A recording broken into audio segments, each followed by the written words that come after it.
The Vampire Stream.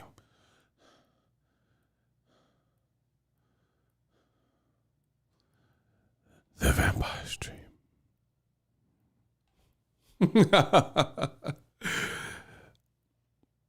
The Vampire Stream. We are back for the Vampire Stream.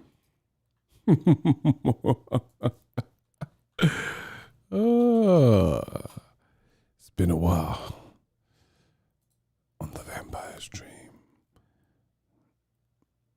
I need my serum. Boss Red in the building for the Vampire Stream. Y'all smash the like button for the Vampire Stream. Yeah. Oh, we got to talk about a couple things. Who watched the fights? The fights that was on? Anybody? We must talk on the Vampire Stream. Bro, you crazy. I thought my ish was frozen. Yeah, you thought it was frozen. But I'm back for more blood on the Vampire Stream. Village brother, what's up? What's good with you, bro?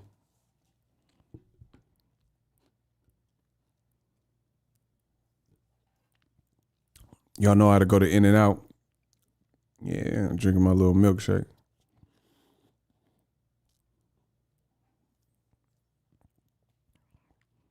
He said I missed them all. I was on a date. Deron here.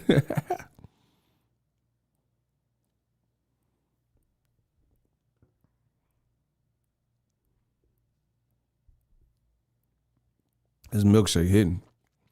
My bad. I'm trying to talk, but the milkshake is hitting. That's all I'm saying. Shout out to In-N-Out Burger. You know what I'm saying?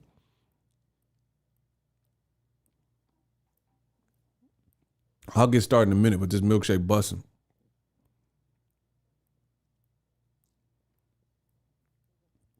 Hey, this week, stay tuned to the channel. There's a lot of little small fires I got to put out, so I'm going to be dropping a lot of content. We're just getting real sharp. Shout out to Roy Official for subscribing. Yeah, I got a lot of content I'll be dropping, so, stay tuned.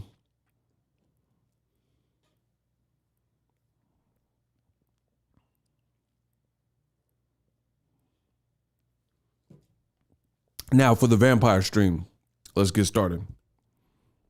Y'all want me to water it down in sugarcoat?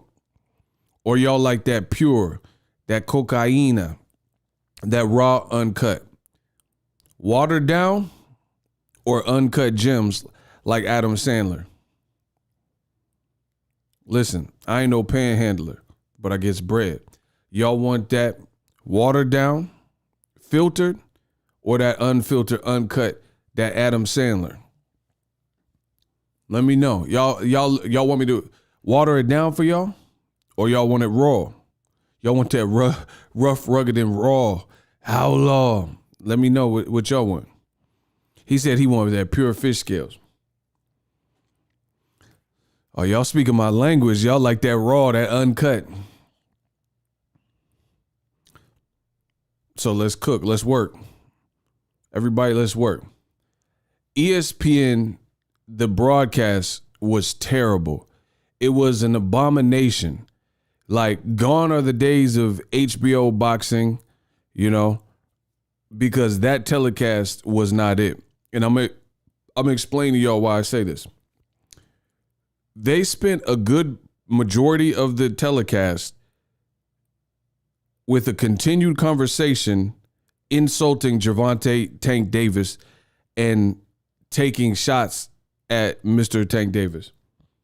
And y'all know my stance on clout chasing and coattailing.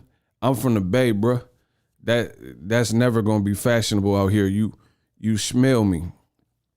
We out here in the Bay, we be doing it wiggling, doing it moving, bruh. That ain't it. And the ESPN telecast, bro, oh my gosh. They spent so much energy hating on Gervonta Davis. It was sickening. Some of you guys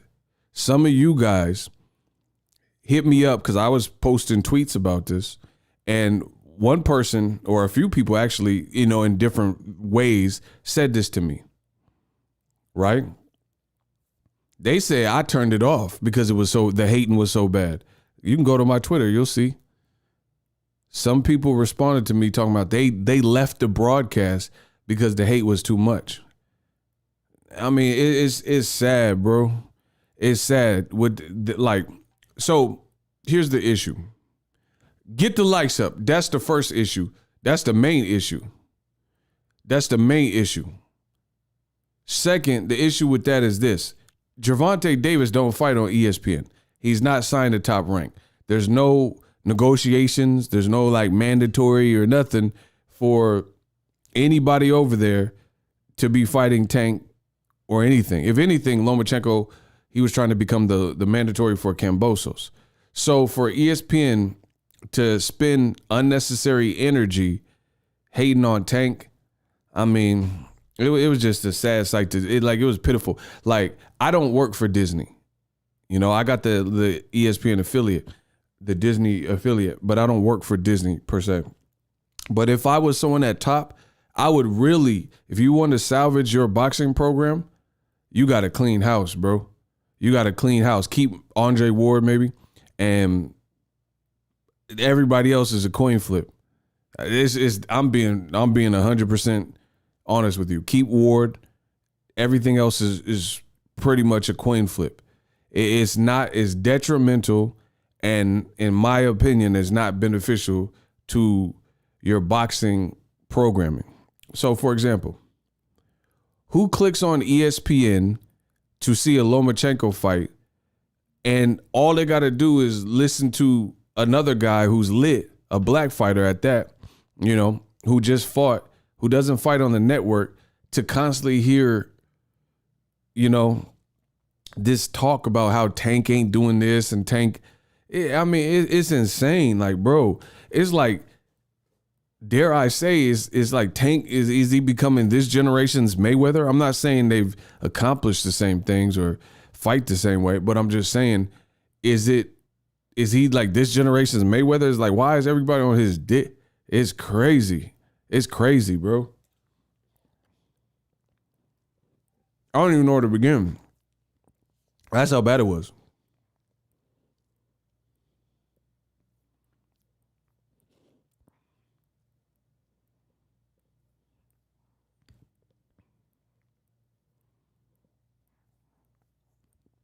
What has Loma actually done? Bro, that's what I'm saying.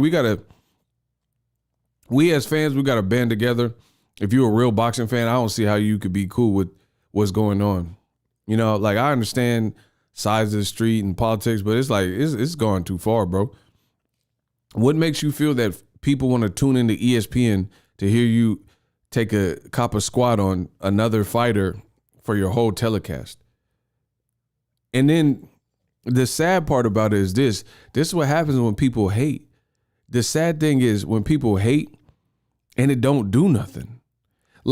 I could never be a hater, so I don't really understand all the rules and stuff like that. But me knowing I'm dedicated and I'm a passionate person, if I'm gonna be a janitor, I want to be the best janitor, right? If I'm gonna be a YouTuber, I want to be the best YouTuber I can be. Whatever. If I was a fighter, I want to be the best fighter. Blah blah blah. So if I'm gonna be a hater, I'm an all in or nothing type of person. You see what I'm saying? So if I chose to hate, I'm gunning it. I'm just gonna be outright hating on everything. You know what I mean? But it's sad to see a lot of people hate, but you hating to no avail. You hating and it ain't even doing nothing. You know what I'm saying? Bro, you ESPN hating on Tank, he's only becoming greater and bigger. He has LeBron James pulling up to his fight. I told the whole game that I would give a fan $500 if you say Lomachenko's so lit and he's, a masterpiece and all this stuff. I told you guys I would give somebody that watches my channel $500 if LeBron James went to Lomachenko's fight in New York. and a couple other basketball players. I didn't see him, so I guess I get to keep my money and spend it. I'm going to go look on Amazon. I'm going to go look on Amazon for some stuff for me to buy because I get to pocket and keep the $500 in pocket because I didn't see no celebrities. I didn't see no LeBron James like we talked about. I was really going to pay someone $500 just if I'm proven wrong, but I'm not, so I get to pocket that. I get to keep that, you know? And it's like, bro, it's like this Tank hate. Like, the bottom line is, and some people are doing it sneaky. Some people are doing it sneaky. Like some of the racist fans, they doing it sneaky. They going out and, you know, and going to social media to follow Isak Pitbull Cruz. And in their heart, they really like him because he came and showed up trying to win. And he didn't get knocked out, and he showed that at age 23 he has a lot of promise. So listen, a lot of people are trying to be sneaky. They really like Isak Pitbull Cruz, but they can't publicly admit that. So what they're doing is calling him a C-class fighter. What they're doing is, you know, saying Tank only fights bums, and it's unfair. ESPN said they had a list, and then Pitbull Cruz was on the top fighter list, but then on the telecast, they said Tank's not fighting nobody. He won't fight no good lightweights. The narrative is played out. How are you going to say he won't fight no good lightweights, but Isak Pitbull Cruz put the lightweight division on notice? I guarantee you Oscar De La Hoya won't make that fight for Ryan Garcia with Pitbull Cruz. And everybody's acknowledging and following Isak Pitbull Cruz because we know he's a good fighter, and he deserves that respect. I don't see why you wouldn't like him. You know what I mean? And he only can go up from there. You fought a G like Tank who hits hard. You endured that. You troubled him in spots, I guess. You know, you had some good body shots. You have a great palate that you can grow from. But the main target is Tank. He's the guy with the bullseye. So Isak Cruz and Leo Santa Cruz and Mario Barrios and Jose Pedraza, all these guys that Tank fought, they become collateral damage.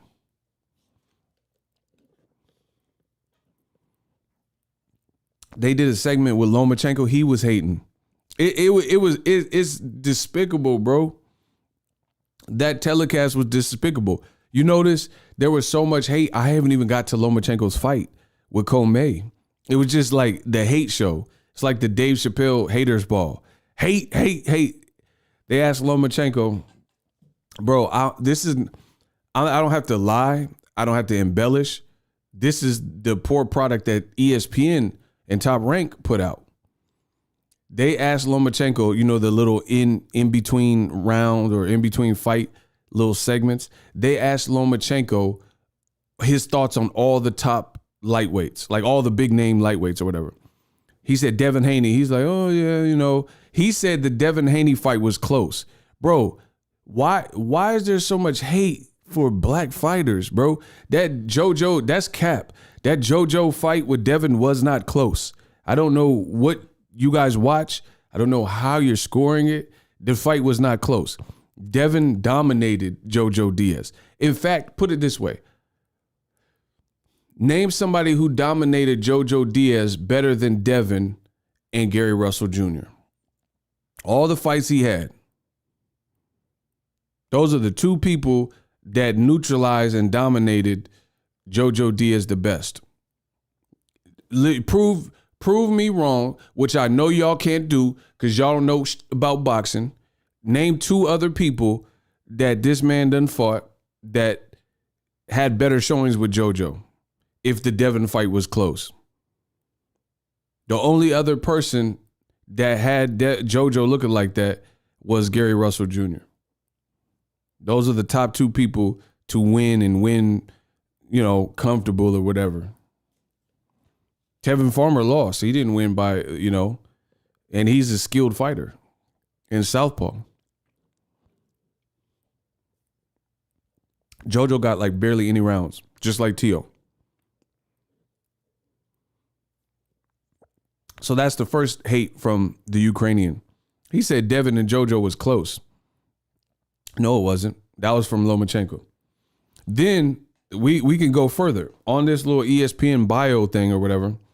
This man Lomachenko, they said, is Tank a good fighter? He said, of course not. I'm like, all right, bro. All right, bro. Whatever. It's like certain things are so stupid. I don't even have to spend too much time saying that. But here, it gets worse. This, I'm telling you, this was like some deep-rooted hate. This is like slavery type hate, you know what I'm saying, that they have for certain fighters. Bro, I promise you, this was on the ESPN telecast. They said it's Tank. They said Lomachenko. Do you feel Tank is I don't even think they said great. I think they said good. They said, do you think Tank is a good fighter? He said, of course not. I'm like, all right. But then here, but wait, there's more. Then after that, they asked Lomachenko, they said, what about Ryan Garcia? Immediately, Lomachenko perks up. He perked up and he said, oh, you know what? Ryan actually surprised me in the Campbell fight. He said he surprised me the way he got up after he got knocked down, and then he and then he came and got the stoppage. So he said, yeah, Ryan Garcia is top level. Bro, get Lomachenko the fuck off of my screen. Straight like that. Get him the fuck off of my screen. Bro, it's cap. It's sad. It's cap. Get this man off of my screen, bro. His fight was boring too. How about that? Listen, y'all said y'all want that Raw. His fight was boring. His fight was boring. Tank's fight was way more fun on the Sunday or whatever than Lomachenko's fight. Bro, the man's fight was boring. It was all right. Like it wasn't like, put it this way. See, I'm not gonna go out like go in and then like destroy it. It just wasn't that. It was the same tempo the whole fight. So to me, I get bored with that because there's no. Isak Cruz was trying little things and blocking some shots. Good body work. You know what I'm saying? He was trying to do that Tyson bob and weave. He was creating. The Lomachenko fight was super easy for me to predict. Nobody picked Commey. They were riding the fact that he got power, which at the elite level is not just about power. You have to get hit and lined up for the power or something you don't see coming. So everybody knew Lomachenko was finna win, and surprisingly, people thought he was gonna be even more superior. Like he boxed, he was winning. There's no doubt that he won the fight. You know what I'm saying? There's no doubt that, like, no, I don't think anyone could have reasonably had Commey winning. I don't believe that. But at the same time, it was just a boring, monotone type of fight. Hey, block this dude.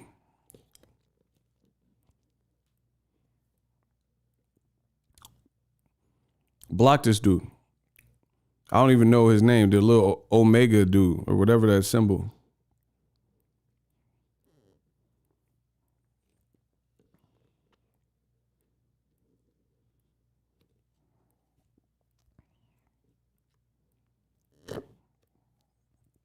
Isaiah got him. Bro, the ESPN broadcast is pissed.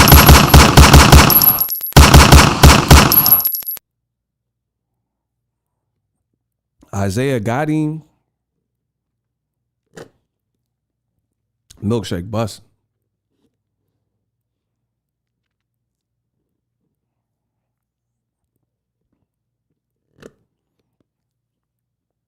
That Commey fight was two butt cheeks, to be honest. It was 2 packs of ass, bro. It was really butt cheeks. It was Loma looking like he always does. Like, I mean, Loma, he a good little fighter. You know what I'm saying? It's the same kind of thing. But to me, to be honest, Lomachenko looks like he's losing a step, to be honest. And I seen that even in his victory. And that's no shade. Like, he a good little fighter. But he looks like he's slowing down. He's losing. Fighting bigger guys is definitely, he don't look the same. When Loma was at featherweight, and when he was at 130, he was getting off more. He was also a little bit younger. See, people got to understand this. A lot of things people aren't computing. Lomachenko, ESPN, this was another thing they did. Notice when they have a great white hope, write this down in your little notebooks. When they have a great white hope fighter, and then all of a sudden that fighter doesn't, when he's not necessarily looking the same, notice what old media does. What old media does is then they start coming and piling on the excuses for why the person has no longevity. Like, imagine being a Floyd Mayweather fan. You could talk your ish for 22 years straight. Listen, if you've been a Floyd Mayweather fan from the beginning, you can talk your for 22 years straight and not miss a beat. You can still to this day talk because Floyd always delivered. For Roy Jones, from you could talk your ish from 1988 to about a solid 2003, 4, 2005. If you were a diehard like me, a diehard Roy Jones fan. You look at some of the guys that old media tells you is, the best and unstoppable. Roman Chocolatito, you could talk for this little HBO window. Triple G, you could talk for this little HBO window. Lomachenko for the little HBO window. You could talk. Now it's like Loma looks like he's losing a step. That's just being honest. It's still going to take a good fighter to beat him, but people aren't computing this. Lomachenko has 2 Olympic gold medals. He has almost 400 fights before he ever turned pro. So that's a lot of wear and tear on your body, a lot of getting ready. It's just a lot of fighting for your joints, your tendons, your mind, your fists, your knuckle. That's a lot of fighting, right? So people don't understand when Lomachenko was beating Gary Russells and things like that, he was like 27, 28. Tank is just now this age, you know what I mean? And he's learning and continuing to learn and continue to kick butt, and he can be here for a while. Versus you see these guys who have all 1 million amateur fights, right? When you get 500 amateur fights, you see them typically turn, like if they fight frequently as a pro too, you see them get old quicker. Like Triple G. Triple G's 40, and now I would definitely put Jamal Charlo and Andre to beat him. I'm not saying I wouldn't have picked them before, but I definitely would pick him now. You see what I'm saying? So, man, it was embarrassing what ESPN did, bro. It was embarrassing. They literally was on Tank's ick. They was on his ick and just talking about, and it was like, it was disgusting. Like, I mean, what in what world are men supposed to act like this? You see what I'm saying? Like, I don't know. I'm just real big on masculinity, and just talking down on something like Tank. He's probably taking care of his kid, or, maybe on vacation because he just had a fight camp, and they just keep talking about Tank. Like, and see, this is the thing that trips me out about old media.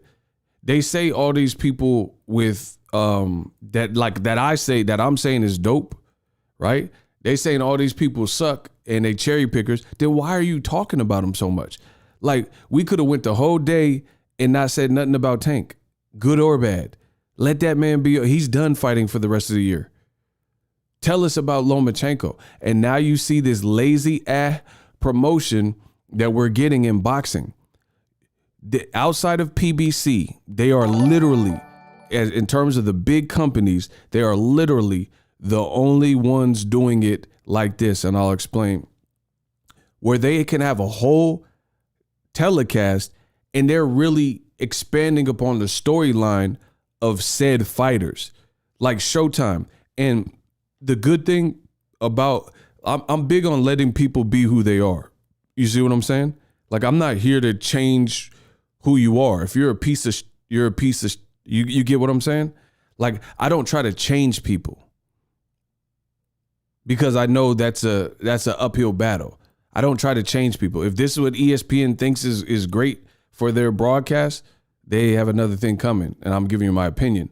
But I don't try to change people. So if this is what you think is popping, you know, that's you. I'm just calling it out because I thought it was weak, right? But I'm glad that ESPN chose to act like this because Showtime had their own card separate, and it's great to see two back-to-back telecasts, and you see how Showtime ran their telecast versus ESPN. ESPN, they were literally hating on Tank, but then they were showing footage of Tank from his fight. There was even a moment where they were showing Tank getting punched by Isak Cruz. Like Isak Cruz landed a good shot. So out of the whole fight, these are the elements that you want the fans to see. It's like when a person is sparring, and then they make pretty much a highlight reel of only the shots that they got off. So it looks like it's not a good depiction of the whole sparring, but you just took your best moments and cut those out and put it into a montage. So now it looks like you destroyed this sparring partner. That's basically what they did. They literally used shots of Tank getting punched and stuff and his head catching the whole shot because that's the elements that they want to brainwash you into. And it was just sad that you have to do all that. And again, the example, the comparison, Showtime Boxing, they have up-and-comers like Brandon Lee. He looked good versus Heraldez, right? I don't know if he's still with TMT, but he fought Regis Prograis. He was a TMT fighter, right? And I thought the progression of Brandon Lee was right there. His dad was a little bit hard. He was a little bit harder on himself, I thought, but he got a 7th-round knockout. I thought he did good. I liked seeing that he can box more than he's had to show in some of his other fights. And then he still got a knockout with a vicious one too. But the point I'm making is this. Showtime, they didn't waste any money hating on, or like they didn't waste that real estate, that airwaves, that airtime, hating on Teofimo, talking about Teofimo, talking about Lomachenko negatively, etc. Nonito Donaire. They didn't spend the whole broadcast talking bad about NOA or talking about the next top ranked fighter or DAZN fight. Like that, what part of the game, if people are paying, because even ESPN, you're paying for at least basic cable, right? So if people are paying for a product, what makes you think that people want to come into your establishment with a paid product to hear you talk about your competitor more than you're talking about what you do? Like, can you imagine, not in this weird boxing world, but can you imagine in like another genre, like restaurants? Can you imagine if you pull up to In-N-Out Burger? Because I'm going to use In-N-Out because I just went. Can you imagine if you went to In-N-Out Burger because you like their burgers? You make a conscious choice as a consumer to go to In-N-Out because you like their burgers, right? So you want to check them out. You want to get you a double animal style fries. And the store manager of In-N-Out, it has a grudge against the store manager for McDonald's. So you go to sit in and eat at In-N-Out, and he's just nonstop talking about McDonald's and how their burgers suck, or you know what I'm saying? Like, you would be like, what? Like, you really came here for an In-N-Out burger and you're just trying to enjoy your food, and he's telling you how horrible McDonald's burgers taste. You know, oh, these burgers at McDonald's.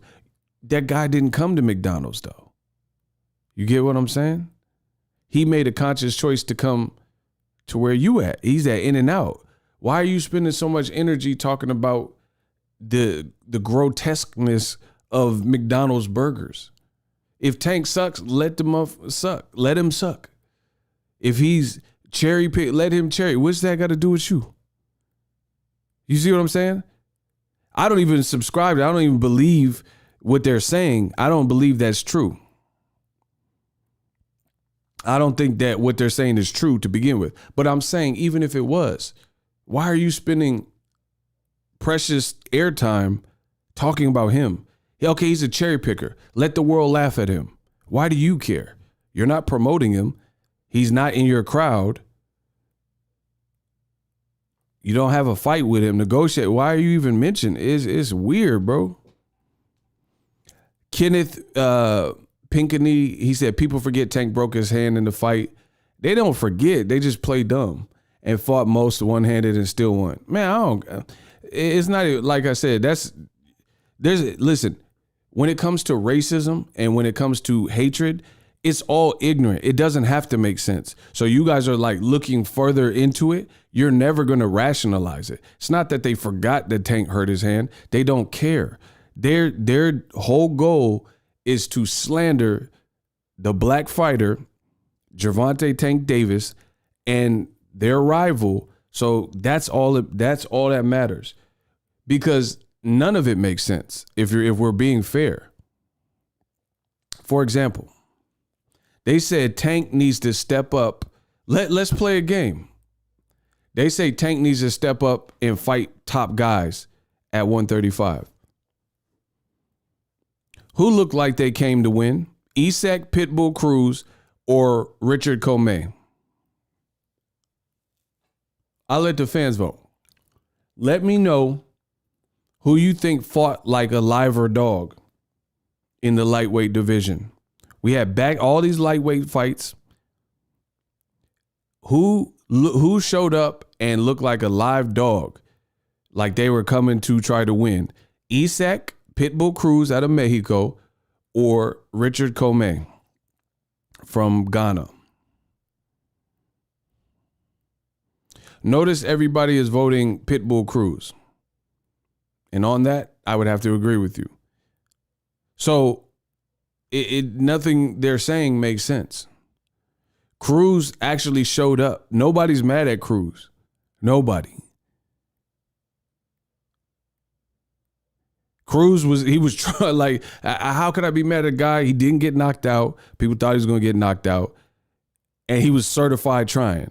We know that much. And he took the fight on late notice. He didn't even have a full camp. And he still looked like he was ready for war. And he was really trying to get him a victory, even though I don't think he came close to winning. But he was game as hell. We'll say that. Myron Dinard, the funny thing is old media never call out the real cherry pickers like Triple G. Now we're talking. You see, that's what I'm saying. That's how you know it's all pure agenda. It's pure agenda. Triple G hasn't fought in 2020. Why he didn't fight Andrade? Why he ain't fought Jamal Charlo, Jaime Munguia? He took the whole year off. But let's hate on the black fighter and the black advisor, Al Heyman and Gervonta, and the black promoters, Mayweather and Leonard Ellerbe. Notice a pattern? Everybody, so you spent the most time hating on Tank. Who is Tank connected to? A black advisor, Al Heyman, a black promoter, two of them, you know what I'm saying, CEO Leonard Ellerbe and Floyd Mayweather, and then he himself is black from Baltimore. Triple G took the whole year off, never to be heard from, and we're all good with that. Triple G was going to Japan before they put a ban in Japan. That's a bar. Triple G was going to Japan before they put a ban in Japan because of the coronavirus to fight Ryota Murata. Nobody asked for that fight. But Tank needs to step up. 40-year-old Triple G, he's good. He's good. They're not spending time on their telecast to tell you about Triple G. And Jaime Munguia was trying to fight him. I know I have a source. I'm not going to reveal my source, but I have a source close to the situation. Jaime Munguia was about that action. He was, win, lose, or draw, he was trying to fight Triple G. They were in negotiations. I know that much to be true for a fact. Now y'all cooking. Boss Red, thank you. Tim Bradley called Shakur boring for winning the same way Loma did, but called Loma greatness. See?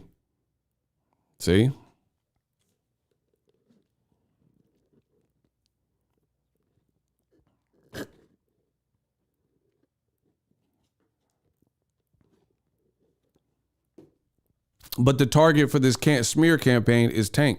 So I don't care if Triple G or whoever is doing this. Listen, I swear to you, on the ESPN telecast, they said this. They said something very close to this. They were hating on Tank the whole time. and they're mentioning all the named lightweights. They said Ryan Garcia. I mean, he's very vocal on social media, but we love him. They said something like that. So they admit that Ryan Garcia is Twitter fingered out, and then they followed up by saying, but we love Ryan. So you love the guy who's going crazy with the characters and emojis and the tweets, but Tank's a cherry picker and needs to step it up. Man, come on, bro.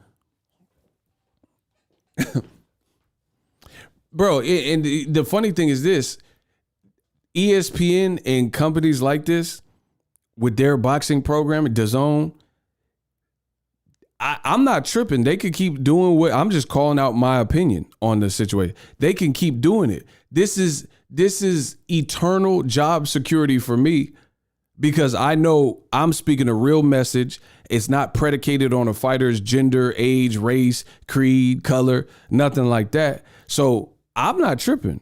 This is job security for me. As long that just goes to show me, as long as I choose boxing is going to choose me because I know I'm not out here doing that. And I give fighters their credit, guy or girl, no matter what your age, gender, blah, blah, blah. So I'm not tripping. It's job security for me. I like when people mess up. It just makes me look like a better worker. You see what I'm saying? I'm just calling it out. It just make me look pretty. You see what I'm saying? When I get on here, it just make me look pretty. So it ain't no skin off my back. They can keep saying all this, all this lunacy. You know what I mean? That's up to them. I'm just calling it out.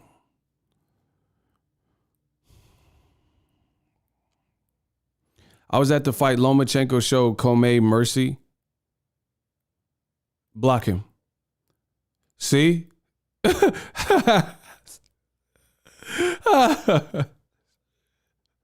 Bro, block him. Get him out of here. See, Lomachenko ain't got no pop. And now he showed mercy. Bro, Lomachenko's an idiot then. Bro, because listen, if his killer be killed and I'm trying to kill you and you showing me mercy, I'm going to kill you. You understand that?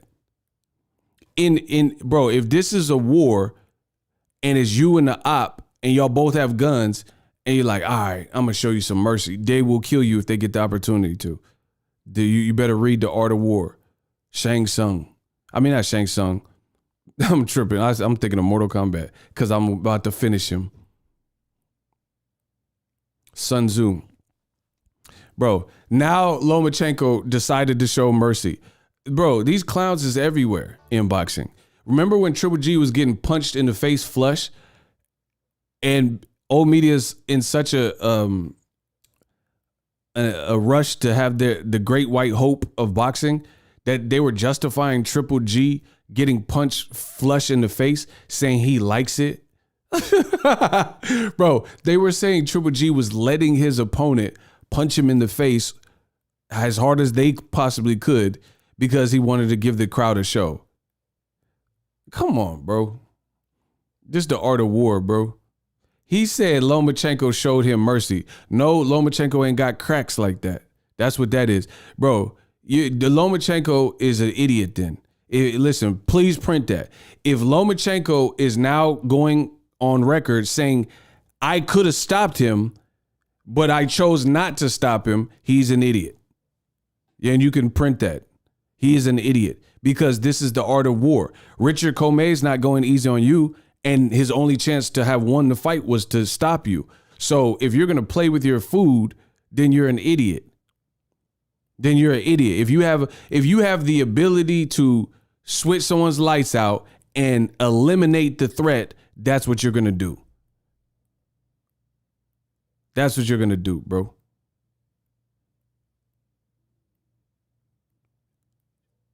You have to eliminate my brother's a cop, bro.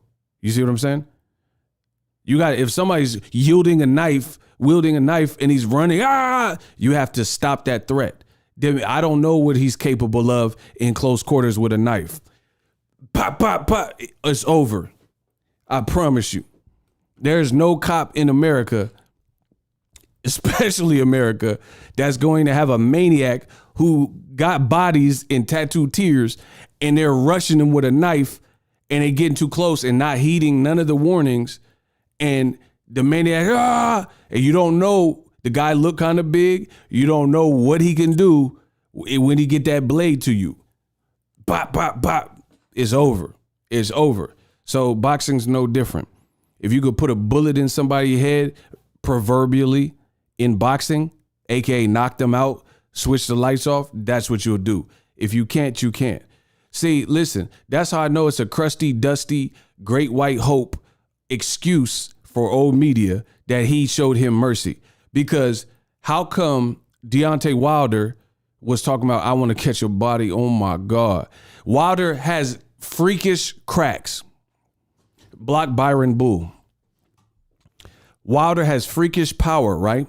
We all know that. Wilder has freakish. Why didn't he show nobody mercy? He seems like a very nice guy in his personal life.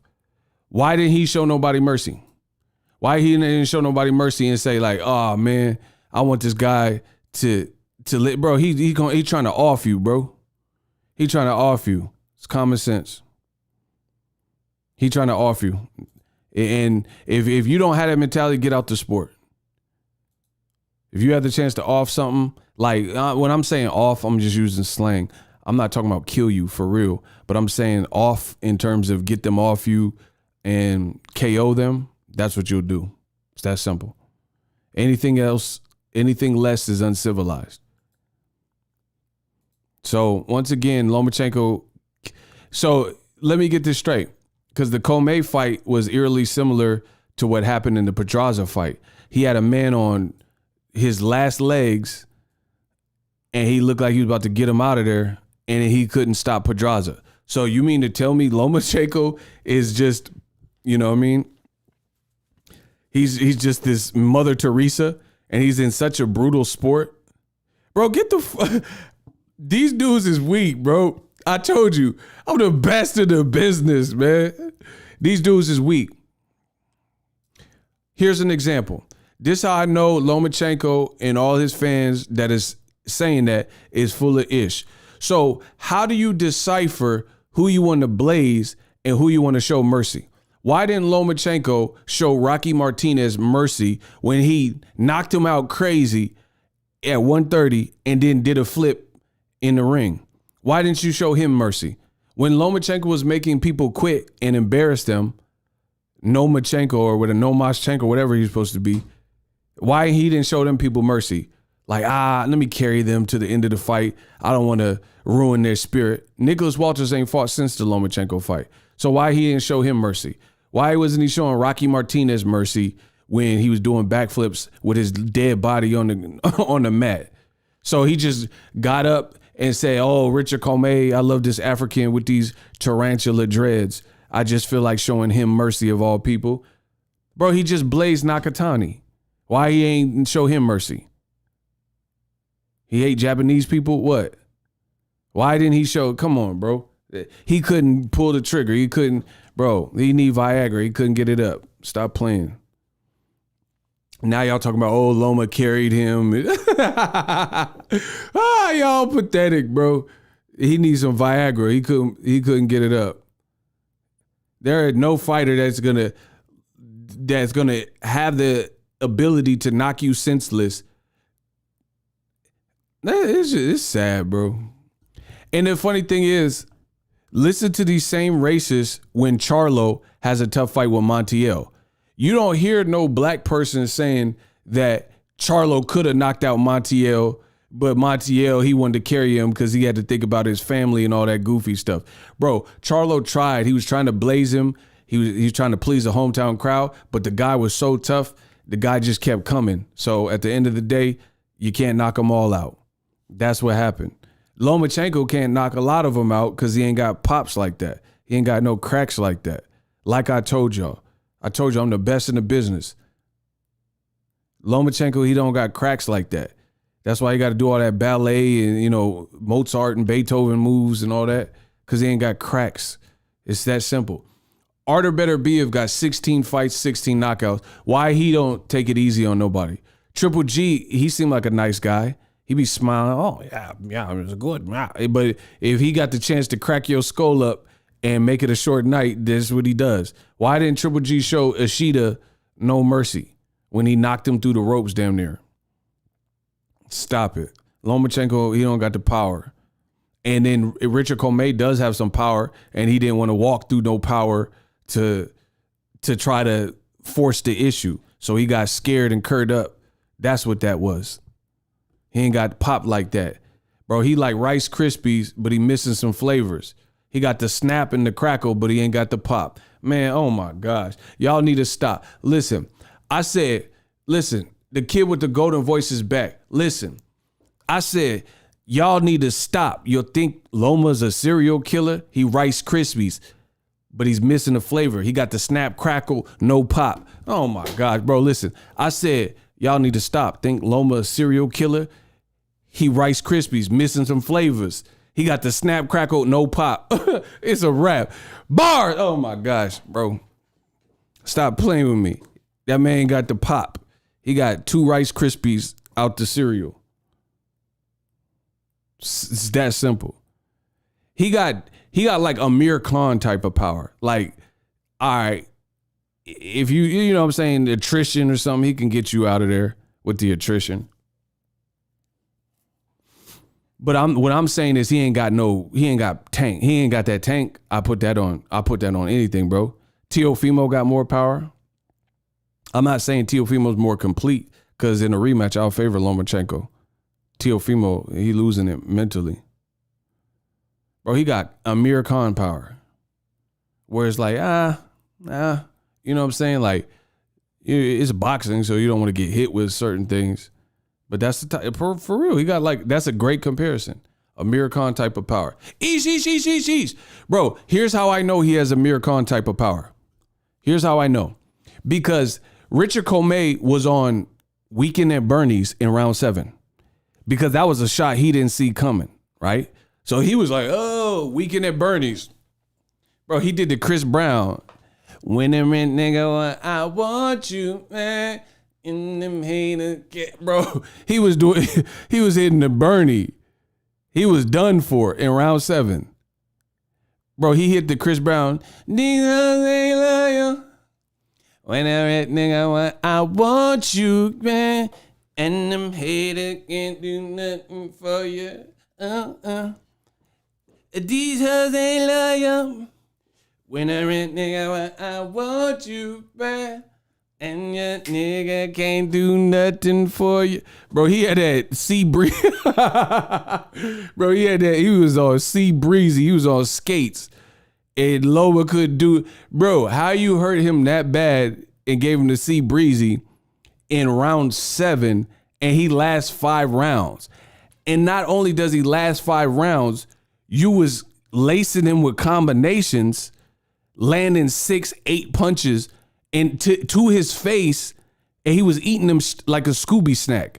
After that, he ain't got popped like that, bro. These hoes ain't loyal. When I rent now, I want you, man. In them bro. He ain't got cracks like that, bro. It's just y'all got to deal with that, bro. I seen Commey. He said boo boo boo boo, and he was like boo, boo, boo, and he just kept coming, bro. That's not, you don't got power like Tank. If Tank hits you 7 times, 8 times in the face, wipe yourself off. You dead. If Wilder hits you 2-3 times in the face, you are dead, bro. Unless you Tyson Fury, he the only person. Do you know what I'm saying? And he had to weigh 400 pounds or whatever to try to endure this. A real listen, outside of like anomalies like Pacquiao, if you throwing that many punches, here's a great rule of thumb in boxing. Outside of maybe like a Manny Pacquiao, who in his prime, but see, people, there's different reasons people feel like Pacquiao kept that type of energy. But outside of like him, who is anomaly, if you throw a volume of punches, you probably ain't got snapped like that, bro. Power punchers don't have to be voluminous guys, because all you have to do is time your shot. Like Wilder, he was losing to Luis Ortiz, bro. He was losing, like, it would have been 6 rounds if Luis Ortiz would have made it out of that round. He was losing every round. And Wilder with one shot, and then it was just over. That's true power. Julian Jackson, true power. Golovkin, Kovalev, true power. Better be if they got true power. I think Jaron Ennis, he got power, bro. Teofimo got good power. Brandon Lee got power. There's levels to this power. Tank power, bro. Loma hit this man in the face 6-8 punches, and after he was like badly hurt, bro, you can't take too many of them from a real puncher. It's that simple. There's no, it don't matter. That's why they call punch. Like if Ruslan Provodnikov hit you, imagine if Ruslan Provodnikov had Lomachenko's speed and he hit you with 8, you'll die, bro. It's that simple. The Lomachenko, he has some swiftness and some quickness, and he's like, brrr. If Ruslan Provodnikov hit you with a brrr, you'll be dead. Timothy Bradley said he couldn't talk for 2 months. And Ruslan's kind of slow, but he got power, and that power connected on Bradley. Bro, Tim Bradley was concussed, and he had a speech impediment by the end of the fight. Ruslan hurt him so bad, he said he couldn't talk properly for like 2 months. That's power. Loma ain't got the power like that. Charlo got real power, both of them. Charlo don't have to. Look at Tony Harrison. Tony Harrison was boxing well. I was at both fights. Tony Harrison was boxing well, and Charlo, he started turning the fight around and then opened the whole game up in the second fight with like a single shot, and he got a reaction out of Harrison. And then he went ham on him. The adrenaline kicked up, and then Harrison was out of there. That's power.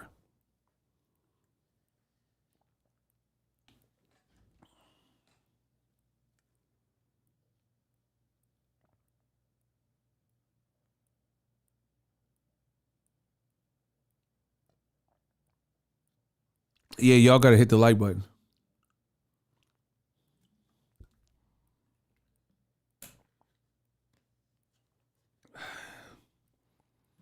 Listen, if we don't get the likes up, I'm out. I'll work on some other thing. So Lomachenko, he boxed cool. He boxed good, but it was overshadowed by how they were hating on Tank, man. It was just ugly. Like, if you got to spend your whole day talking about Tank, that's just lame, bro. It's lame. Like, Tank's not here. Why are you talking about him so much?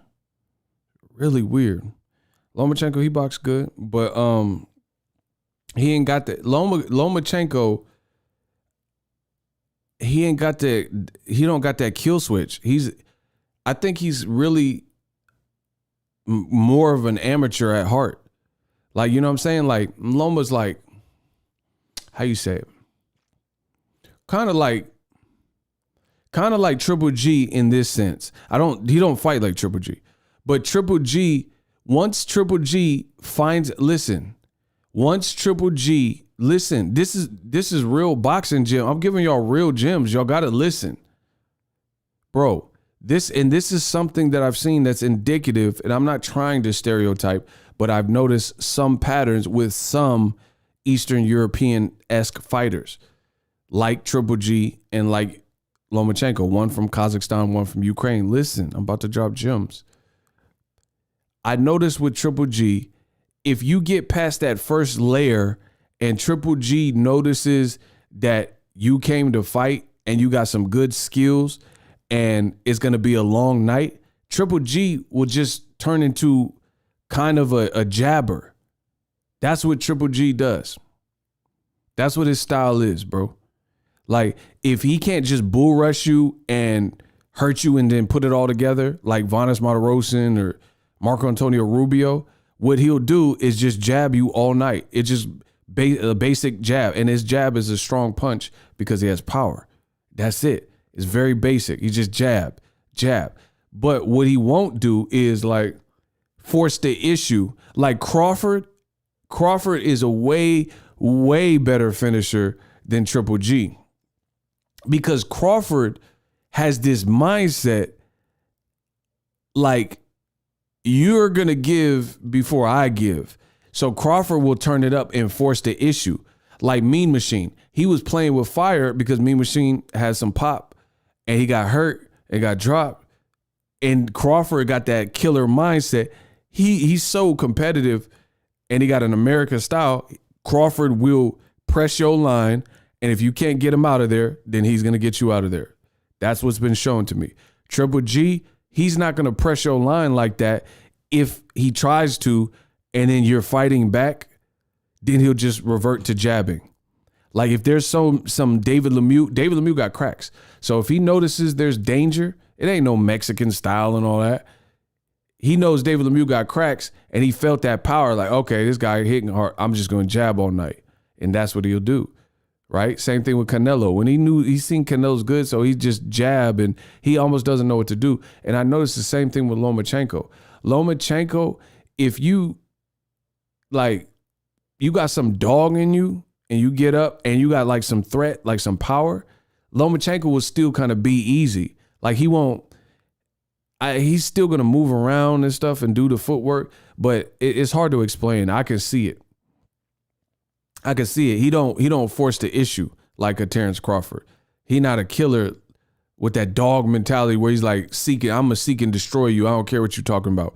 Because when he felt Richard Commey had enough. He was taking enough penitentiary chances, and he had power. And Lomachenko, they're saying that he carried Richard Commey, which is cap. He didn't carry him. Richard Commey was recovered, and it's just too big of a risk for Lomachenko's style to do too much. So he's not going to press the issue. You know what I mean? He's not going to press the issue trying to find that shot. And that's what he was doing. So he was just picking off his spots, and he never really had the opportunity to go all the way in and jump on him without any level of threat. So he don't have that kill switch, bro. Like Errol Spence got the kill switch too. Errol Spence would like just overwhelm you. If he sees you breaking, he'll overwhelm the out of you. And he's been doing that since the amateurs. Lomachenko, he'll start slowing down and picking shots, and it looks kind of flashy because he's quick, and that's it. But the Loma fight was kind of boring to me, to be honest. It was boring because it was like one pace. It was like Commey needed a knockout to win, and there was nothing. Bro, the Showtime card was way better. That Crowley fight was crack. Brandon Lee fight was very fun with Geraldes. And then Donaire got another knockout. Bro, the show, I promise you on everything, if you're a boxing fan, Showtime, their card was way hotter. Because, see, this was happening. You notice a lot of, like, top-ranked card, the Loma card, and then DAZN's recent card with Devin Haney. Bro, they're gross mismatches. So it's like, yeah, there's one person who's shining that we all know is shining and developing, and then they're just going to put him in with a no-hoper. So it's just like, it's not enough competition for it to be like Jared Anderson. He looks spicy, but they're not even giving him like a Eric Molina type of person. And I don't think he would lose to Eric Molina. But I'm just saying, like, I literally have never seen Jared Anderson's opponent before. You see what I'm saying? And that's kind of how Top Rank builds you. Top Rank, they're the best at grooming you, and they'll get you all those type of fights. But it's, of course, Jared Anderson. Like, put it this way. My thing is this: if you put together, like, I seen Carlos Balderas, he's with Top Rank. He's with Top Rank now, right? The guys that he got knocked out on a card I was at against Euron, tough Mexican fighter, tough with some power. He got knocked out basically twice in the fight. It actually was on the Charlo Harrison card. Top Rank's not putting him in with no Eurons. So he's back knocking people out, and he's been looking good. But then again, you're not fighting nobody remotely as tough as the Euron dude. You see what I'm saying? So, like, put it this way. The people that Carlos Balderas recently knocked out on the top rank cards, if you put someone like that with Tank, bro, he's going to demolish them. He's going to demolish them because those people have no business looking at Tank, let alone being in the ring with him. You see what I'm saying? So it's all about the matchmaking. Isak Cruz, he can give a lot of people problems. Anybody at lightweight, he can give them problems. Anybody, based on his style and he looks like he got that willpower. So yeah, it's just the matchmaking, bro.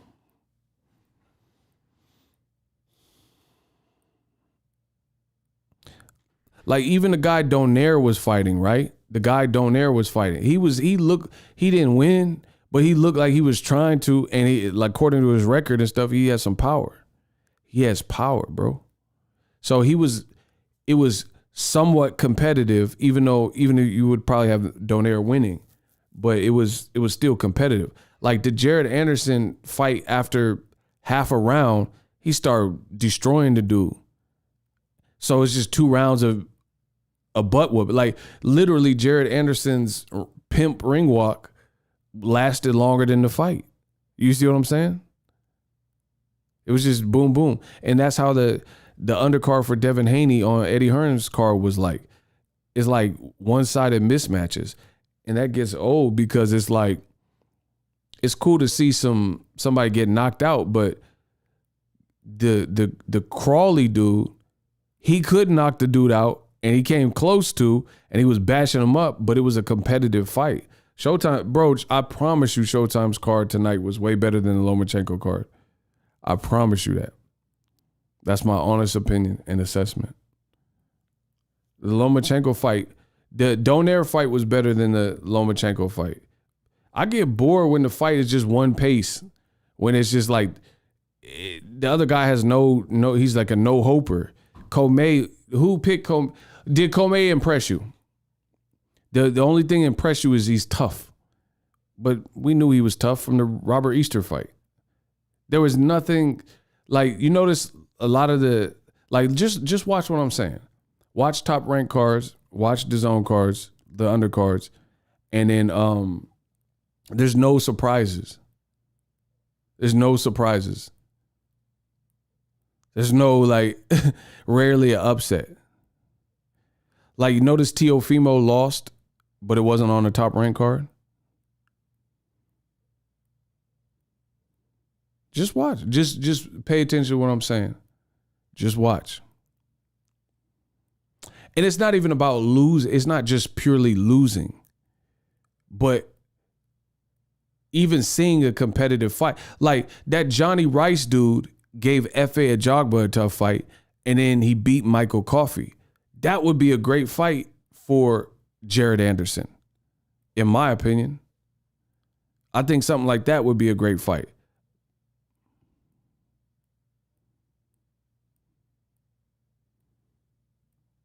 He's clearly good, you know what I'm saying? But Top Rank, that's how they move you. So, like, you look at Oscar Valdez or somebody, they'll put Oscar Valdez against guys you never heard, basically, or washed up veterans, or, you know what I mean? What about Shakur? Listen, Shakur and Oscar Valdez is the best fight you could probably make right there at 130, but they're not making it. It's just clever matchmaking, like I always say. WCPB, what's up? Y'all got to get the likes up. It's just clever matchmaking. I'm telling you. Like, that's why it's when it's uneventful, it's the whole card is monotone and flat. There was no surprises with Richard Commey and Lomachenko. None. I'm not surprised. See, a lot of y'all get hyped up when a fighter's tough. Whoever decided that was the thing to be in boxing? Like, that's cool, but I just assume most fighters are built like that. You see what I'm saying? I assume most fighters are going to be tough. There's more fighters that are tough with heart than I've seen that are quitters. You see what I'm saying? So until you do like Victor Ortiz and quit in a fight or whatever, you pretty much get the benefit of doubt that you're probably tough. And you're going to try to go on as long. I think most fighters are built like that. So I don't overly praise this guy is tough and he showed heart. You know what I mean? I mean, there's certain times, I guess I will, if it's like some crazy level of toughness where it's like, how is it? But that's usually not the cool thing to do. And usually I'm going to say it like this. When people say that a guy got a lot of heart, that means you had to show it. Shout out to Dayton, Ohio. Let's go. Listen. So it's not usually a great thing. I'm gonna say it again. If people say, "Oh, that guy got heart," that means you had to show it. There's no one that's gonna say you got heart in boxing unless you was getting whooped or you got pushed to the brink or hurt really bad or get chin checked or get knocked down and get up. That's the only reason we even know you have heart. So that, I'm not gonna overly praise that. Having heart, that's great. That's great. But you know what I mean? What else you bring to the table? So Commey, he had heart. That's literally all I could say for his performance. He tried, he had heart. But I expect that from a fighter. You know what I mean? I expect fighters to have heart and, they're warriors. So that Lomachenko, I don't know. It was nothing. It just was one. It was Lomachenko being Lomachenko.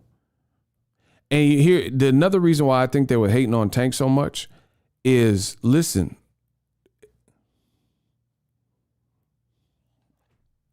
people. This is why they were hating on Tank so much on the ESPN broadcast, in my view.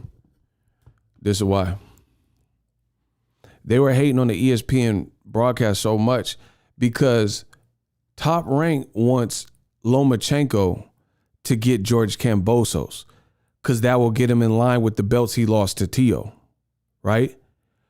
So I do believe that ESPN, in an awkward and, pitiful way of trying to brainwash, they kept saying all this negative because you gotta just assume Lomachenko has enough of a name and is in the vicinity of George Kambosos and other people. Some boxing fans are just watching it.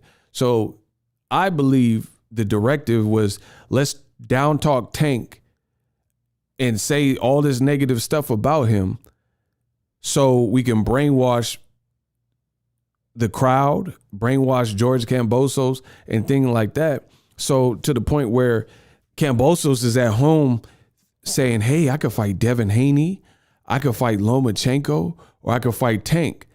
And Tank is a money fight that he could be looking at. But they feel if you slight Tank's name enough that maybe the crowd or George Kambosos would second guess fighting Tank and gives them, just trying to knock somebody out the race. That's what it looked like to me.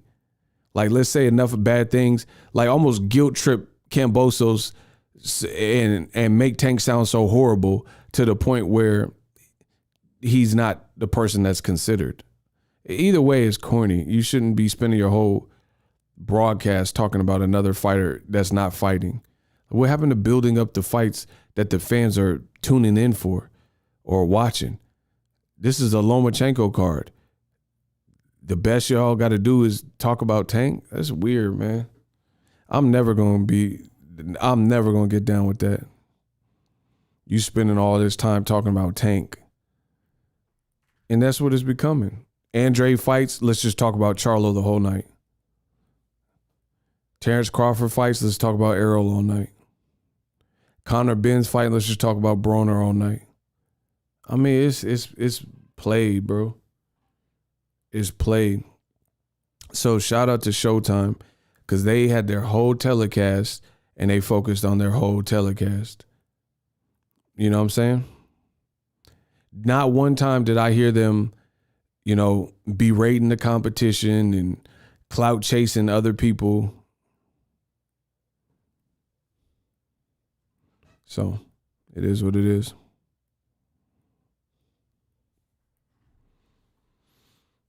But yeah, it was sad. I got some content I'll probably drop about the Tank situation. It was just like they just kept talking about Tank. And then when Lomachenko said it, I'm like, man, this is a setup, bro. This man Lomachenko said he was impressed with Ryan Garcia for getting knocked down. because he got not. See, I told you, if you are a black athlete, you must do everything 5x, 10x to get the same level of credit or maybe even lower credit. That's the reality of it.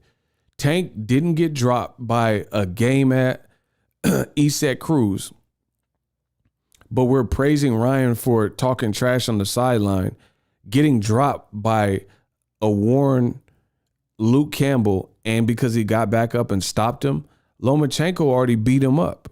He had already lost to Jorge Linares. Is this real life?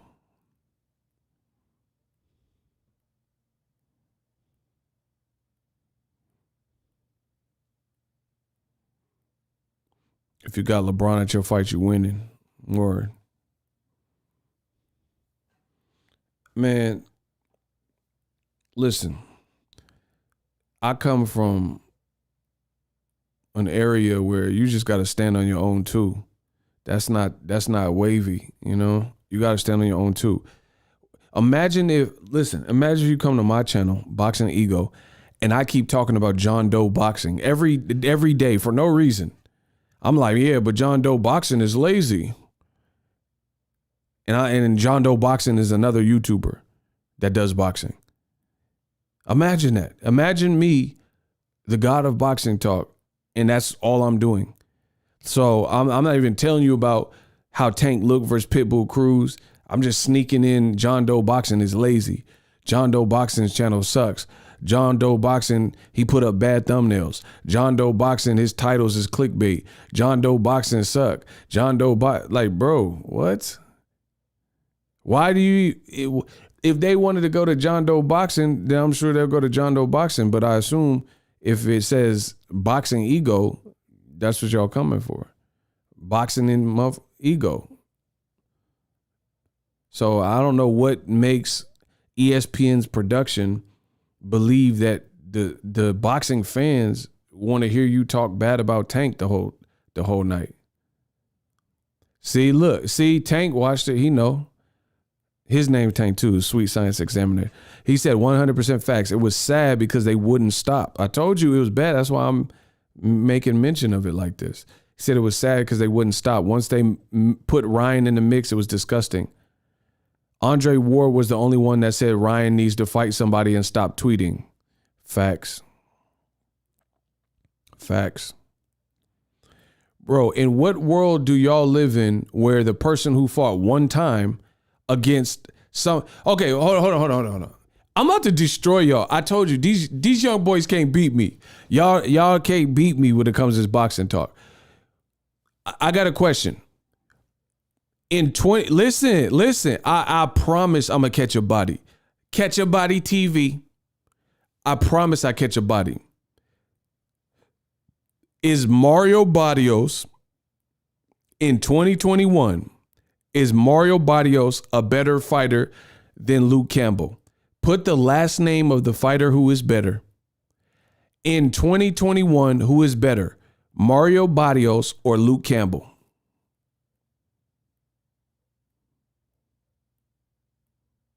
Put the last name of the fighter that you believe in 2021 is a better fighter. That's one for Barrios. That's two for Barrios. That's three for Barrios. Barrios by far, even. Barrios. Vote. I want to hear from the fans. Barrios, look how he was boxing versus Tank before he got knocked out.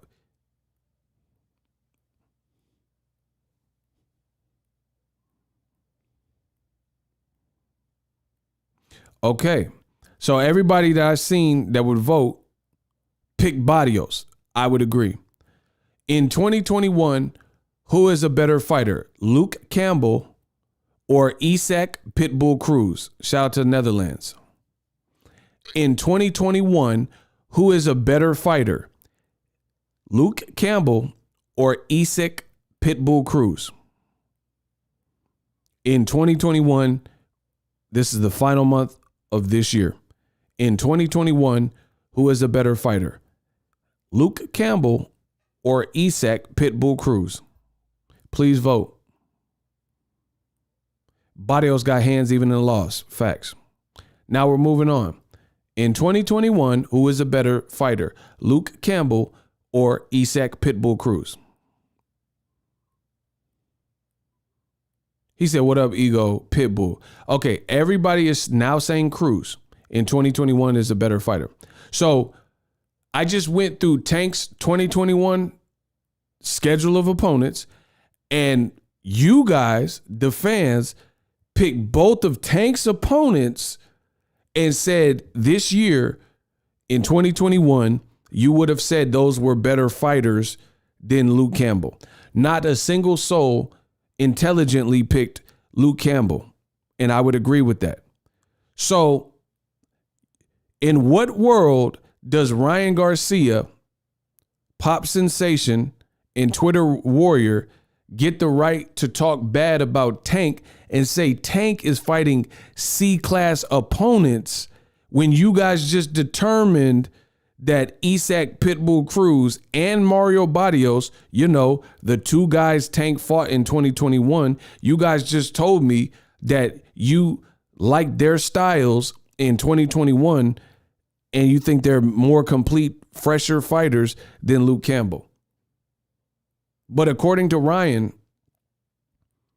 Luke Campbell is better than anyone on Tank's resume, but you guys just said the contrary. Oh, media looking shaky, baby. So, and it's not even just Ryan. ESPN is basically advocating the same thing, and DAZN advocating the same thing.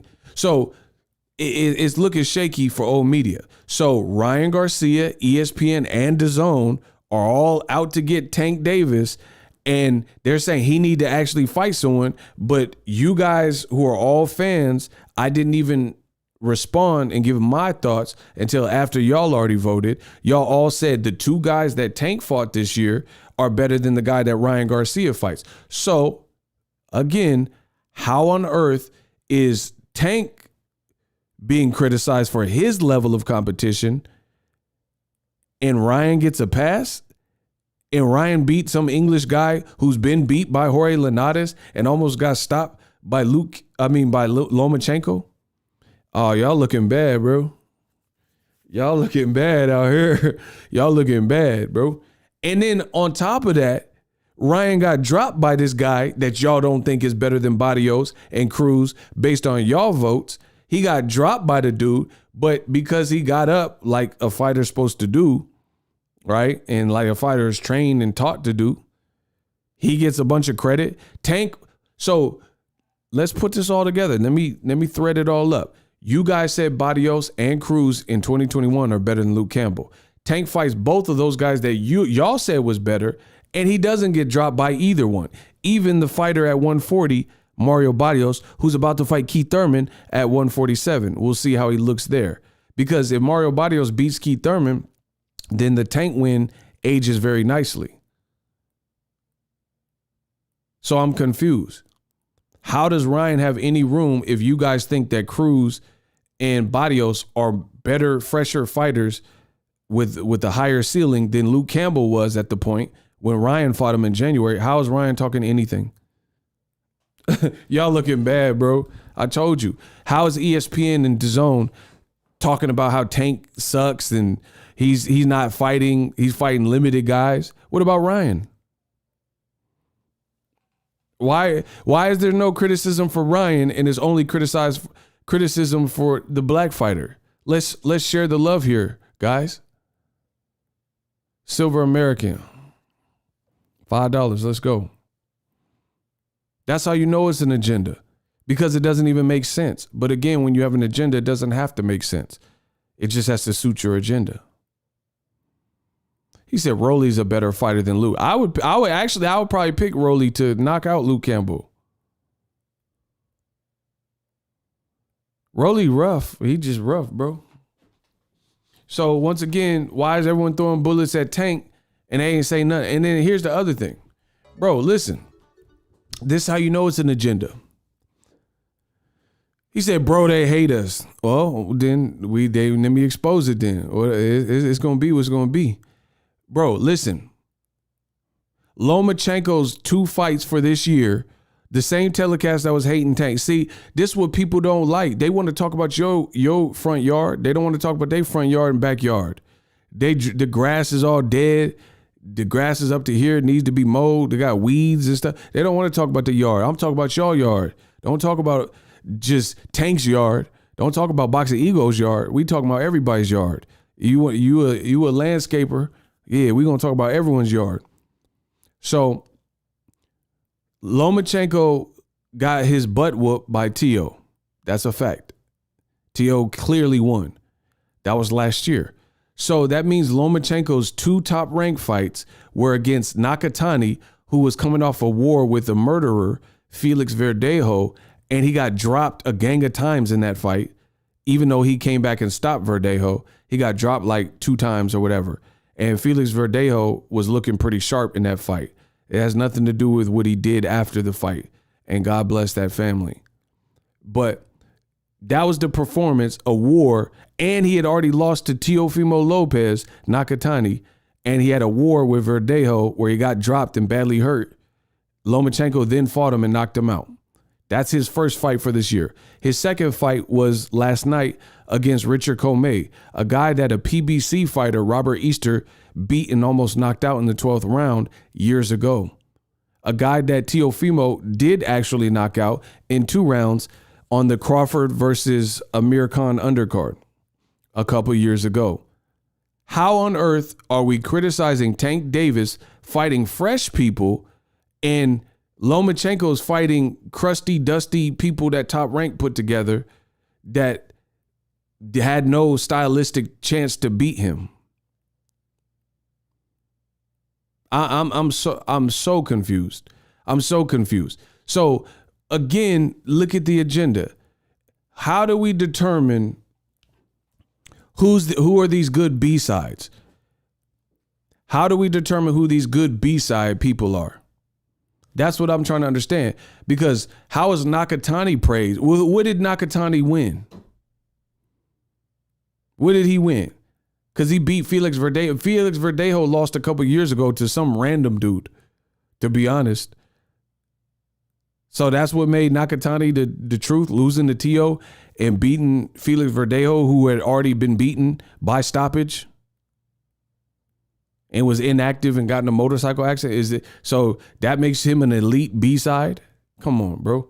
What makes Richard Commey at this point of his career, what makes him so legendary? He looked big like he shouldn't even be at the weight class no more. So he probably killing himself to make weight. That's for starters. He looked like Lamont. You know how Lamont Peterson, he got too big for 140. Imagine making 140 for 10 years straight, making the same weight class. A lot of y'all don't weigh what y'all weighed in high school. So it's hard to maintain your weight 10, 15 years straight. So he looked too big anyway. Like, you know what I'm saying? He looked like he should have probably moved up at some point in his career. And for whatever reason, he didn't. He just stayed at the 135. He looked too big, like he should have been moved to 140. You hear Teofimo complaining about can't make weight after he loses. So when it's a Caucasian fighter like Lomachenko, how come the B-side is heralded? Why is Richard Commey so heralded? Because it's on the top rank card. And Nakatani, because that's who Lomachenko fought this year. How did they become? They didn't do nothing. Nakatani went in there and got stopped. Richard Commey lost like every round. So how did they become these legendary elite, alternates and B-sides? Well, I don't understand it. How did Luke Campbell become, just because old media says so? Because he got a gold medal? If that's the case, Audley Harrison got a gold medal. Wilder knocked him out 1 round. Y'all said he was fighting bums. Black fighter knock out a gold medalist. You say he fighting bums. Wilder knocked out Audley Harrison. He from the UK. He got a gold medal. He knocked him out. You said he was a bum. You said he was a bum. The Wilder's the bum squad. Man, I'm torching y'all, bro.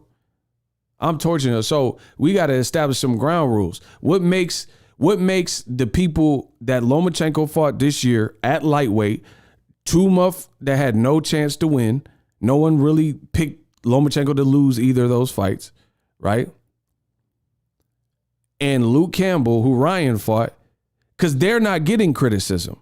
There's nobody roasting, saying Ryan needs to step it up, and he on the sidelines pulling out of fights. They're not saying Ryan needs to fight better competition. So a Mexican and what is he? Mexican American white? I don't know Ryan's ethnicity. I think he Mexican American. So Mexican American fighter Ryan Garcia, they're not complaining like on the DAZN and ESPN. They're not complaining about him pulling out of fights, not complaining about his level of opposition. In fact, they're saying he's further along than Tank, fighting better people. So what make Luke Campbell a better person? Because he got whooped by Linares? And because he fought Lomachenko, tried and lost? Does that make you elite because you fought somebody else and then got whooped? I'm trying to understand this. What made Nakatani and Commey, prestigious B-sides? More so than Pitbull Cruz and Mario Barrios. Bro, if I had a boxing team, this is my honest opinion. Let's say, okay, listen to what I'm saying. If you had a boxing team and it was a 2-man team and you could have Ryan Garcia's last 2 opponents, Lomachenko's last 2 opponents, or Tank Davis's last 2 opponents, and if your team won this tournament, it'd be 2 guys from whatever division, and they fought other people from around the world in those same divisions, right? You guys follow me, right? And we use Ryan Garcia's last 2 opponents that he fought, and we use Lomachenko's last 2 opponents he fought. So for Ryan Garcia, it would be Francisco Fonseca, which he knocked out in a round, and it would be Luke Campbell. So Ryan, Fonseca, Luke Campbell. Lomachenko's last 2, Nakatani and Richard Commey. Tank's last 2, Mario Barrios and Pitbull Cruz. So the rules of the game are simple. You're the boxing coach, and you could pick a 2-man team, and that person has to fight another top fighter from their division. And if you guys win, you win $10 million. What team would you, what 2 people, what person's team? So we'll say Team Ryan, Team Tank, and Team Lomachenko. But it's not them. It's not the A side. It's just the B side, their opponents. Who would you pick? Do you guys get the rules? $10 million on the line. You have a 2-man team using the B-sides. The last 2 B-sides that Ryan Garcia fought, the last 2 B-sides that Tank fought, or the last 2 B-sides that Lomachenko. So Team Lomachenko would consist of Nakatani and Commey, who he just fought. Team Ryan Garcia would consist of Luke Campbell and Francisco Fonseca.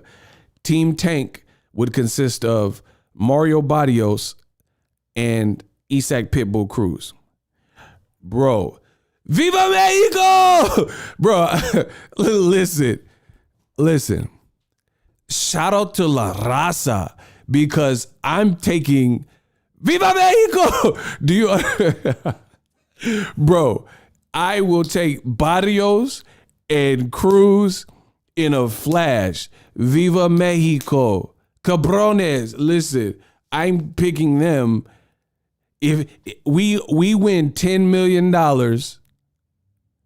if this 2-man team wins, I'm rocking with Barrios because he from San Antonio in the barrio, and I'm rocking with Pitbull. Viva Mexico, bro. What? And we might have to sneak El Chapo out to prison and to come watch because he need to be there too. I'm definitely not picking Luke Campbell and Francisco Fonseca, who got damn. Hell no. And I'm not picking Nakatani and Richard Commey. Man, yeah, bro. So what do we? So this, listen. This is how I destroy all y'all foolish infidels in Viva Mexico, bro. This is how I destroy you foolish infidels. You foolish infidels in boxing. All you got to do is to analyze what they're saying. We're going to reverse engineer it. So take Tank out the equation. Take the nigga, Tank Davis, nigga. Take him out the equation and take Loma out the equation and take Ryan Garcia out the equation. So now they're mystery A-side fighters and we're going to challenge what you say. You say A-side fighter Tank is fighting horrible competition. That is your claim. So all I did was remove the A-side name and we looked at the opposition for all those fighters and Tank fought the two-man team that I definitely would pick. I'm not picking no Nakatani. What he done? Because he's tough? Because he's tall? He was tall when Teofimo whooped him too. Or Teo didn't whoop him, but when Teo beat him. Man, I swear on everything, I would pick Barrios and Cruz. Because Cruz has a so that means, listen to what I'm saying, bro. Bro, listen. The rules were very simple. I said you had to pick your own two-man team with the trusted fighters that you trust to win y'all the tournament and $10 million. So if I had to pick based on one of those three fighters' last two opponents, I'm definitely picking Tank. Because Mario Barrios, he has to fight someone at 140 where they just fought. He might whoop him. Barrios is tough as nails and he can box and he's tall. So I'm definitely picking him. You know what I'm saying? There's no guarantee that the next person, so I would like my chances there. And Isaac Cruz at lightweight, I think he give anyone problems and I like his style. So I'm definitely picking him. I wouldn't pick Nakatani to beat any lightweight. And I wouldn't pick Richard Commey. Richard Commey lost to all his big fights, just like Luke Campbell. Bro, see, this is what I'm saying. Old media is an agenda. They glamorize certain fighters because they're trying to uplift the person that they want. So they glamorize Richard Commey's, but he wasn't glamorous when Robert Easter beat him years ago. When a nigga beat him, it was just like, who cares? That's a cherry pick. But then when you put him on Top Rank and he's going through the little wood shop, now Richard Commey's reinvented. Like what? Come on, bro. So I probably could pull up videos because I was around. I was doing, bro, when Robert Easter fought Richard Commey, people in my comments section told me that PBC got cherry-picked mismatches. That's what they told me, bro. So how did Commey become this legendary person? Because he with Lou DiBella and fighting with Top Rank now. Come on, bro. And this is what happens. Certain old media, they want to glorify certain people, so they'll do it. Like Luke Campbell, he get all this glory because he lost all his big fights.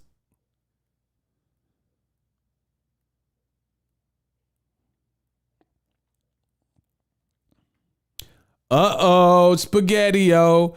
I found a video 5 years ago. I told y'all not to mess with me, bro. I'm about to put old media out of business single-handedly. I found a video. Amazon employees earn at least $15 an hour, but $15 is Spaghetti-o. I like that ghost dog. Shout out to Forrest Whitaker.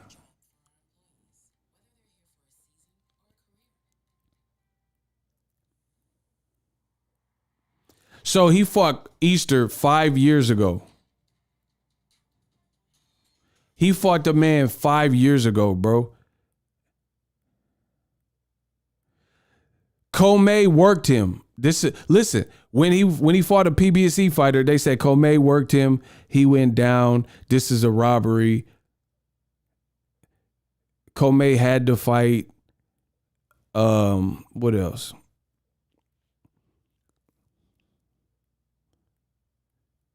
Easter looked more clinical to me. Great watch. See? So Robert Easter fought him 5 years ago. I've watched it over and over, and Commey lost, but he was in the fight. God bless Africa. Thank you, Al Heyman. Great fight for Easter.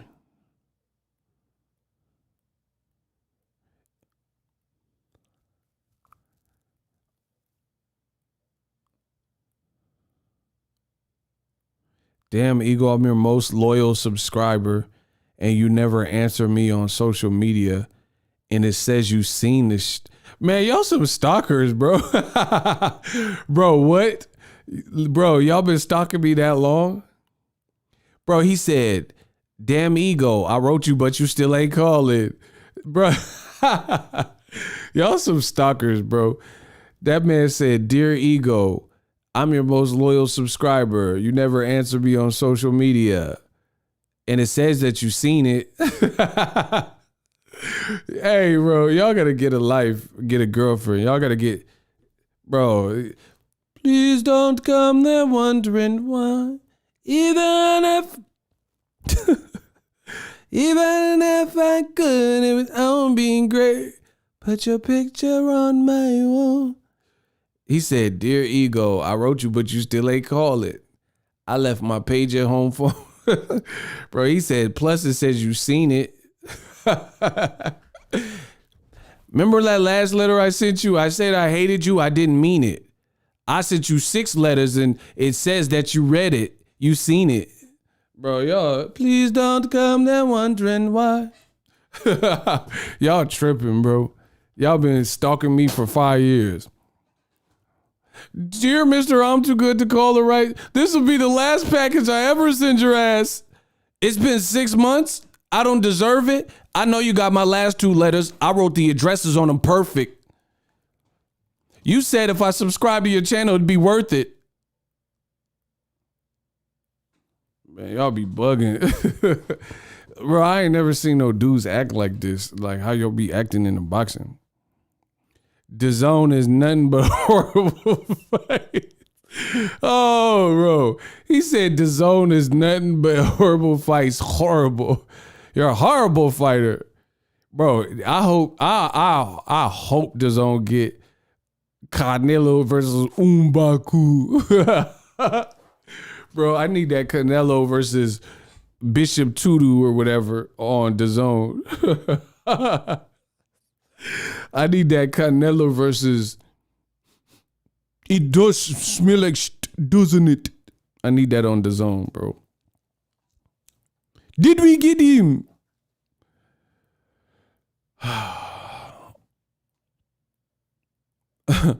Oh my gosh, y'all tripping. Anyway, I know I'm picking Team Tank. Tank last 2 opponents, I'll pick them over Nakatani, bro.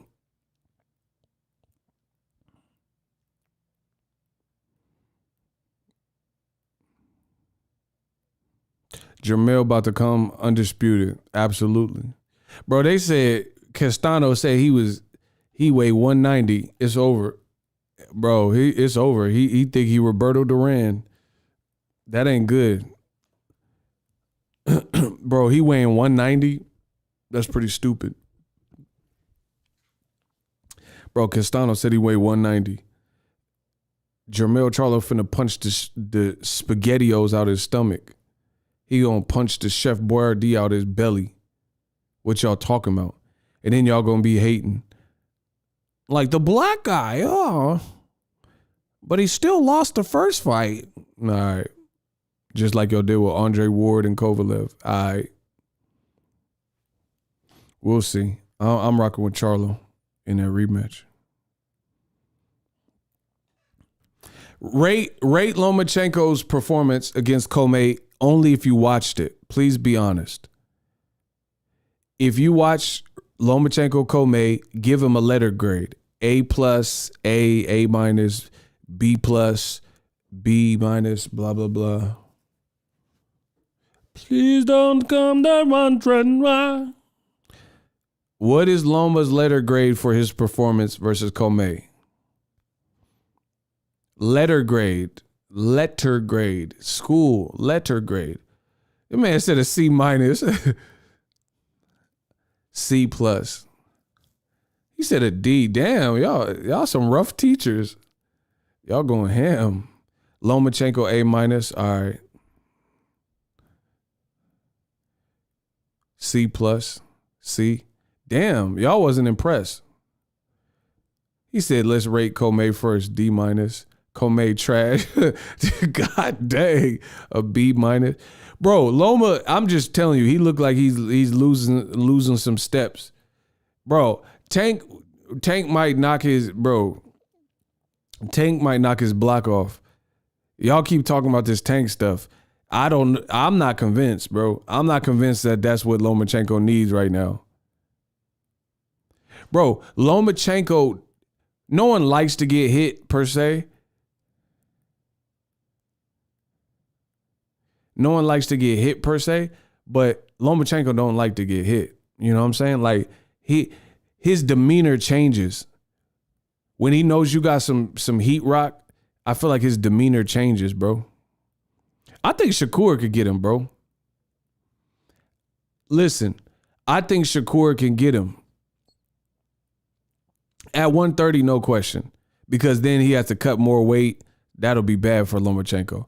But even at 35, I think Shakur can get him.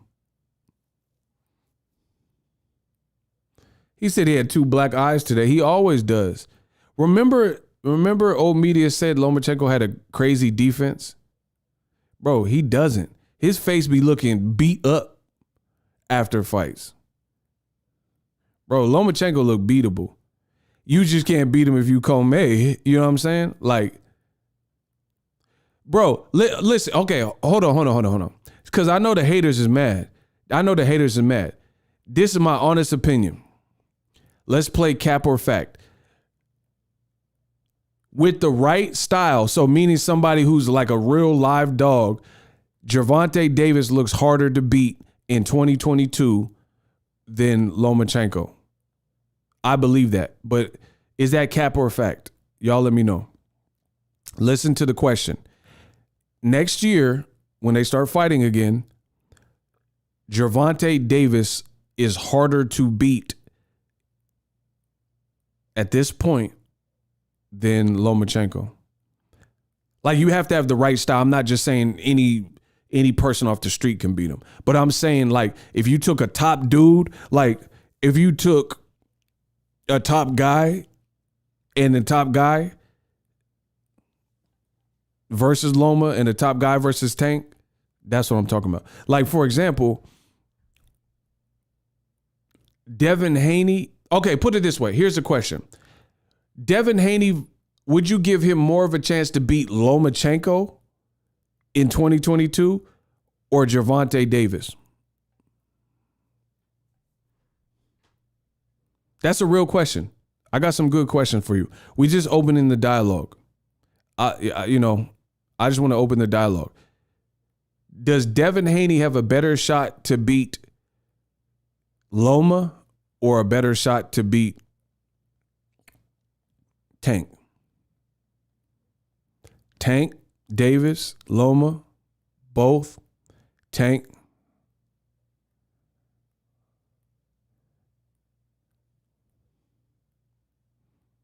Hold on, y'all getting confused. Some people are answering questions that I didn't even ask. I'm going to try this one last time. Do you think Devin Haney has more of a shot to beat Lomachenko or Gervonta Davis, let's say May of 2022? May of 2022, if it says Devin Haney versus Lomachenko or Devin Haney versus Tank, who does Devin have a better chance of beating?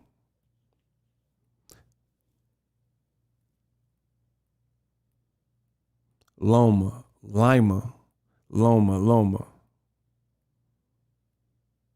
Bro, I like Devin's style more with Loma. because Devin is fast. He's fast. He's not gonna let Loma turn him 5,000 angles, and he's good. He can counter. But when you're dealing with Tank, he did get hurt by Jorge Linares, and I think Tank's so far along in his career, like with bigger fights, big events, Mayweather tutelage and stuff. So he just can't get hit with nothing crazy. And Devin, the way he's been fighting recently, he's been kind of aggressive. So against Tank, you can't make no mistakes. You can't make no mistakes. Okay, Ryan Garcia. Does Ryan Garcia have more of a chance to beat Devin Haney, or does Ryan Garcia have more of a chance to beat Tank?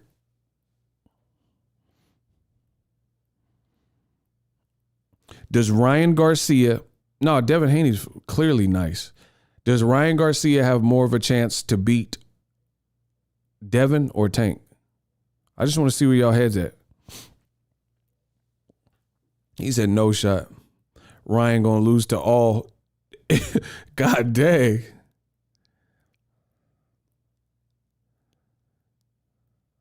Neither. I still think, like, if I had to take a pick, I would say he has a better chance of beating Devin just because they fought each other 6 times in the amateurs, and Ryan does have speed and power. I'm not saying, first of all, I would favor Devin over Ryan. That's for starters, just so you guys know. I'm definitely favoring Devin, but I'm just saying if I had to pick, I would say Ryan has at least a shot to beat Devin because he's been in the ring with him 5-6 times, and he does have power. But then Ryan, I don't see him beating Tank at all because Ryan got like one mode. You know what I'm saying? He ain't gonna just line Tank up for some silly stuff. Tank got a defense, blah, blah, blah.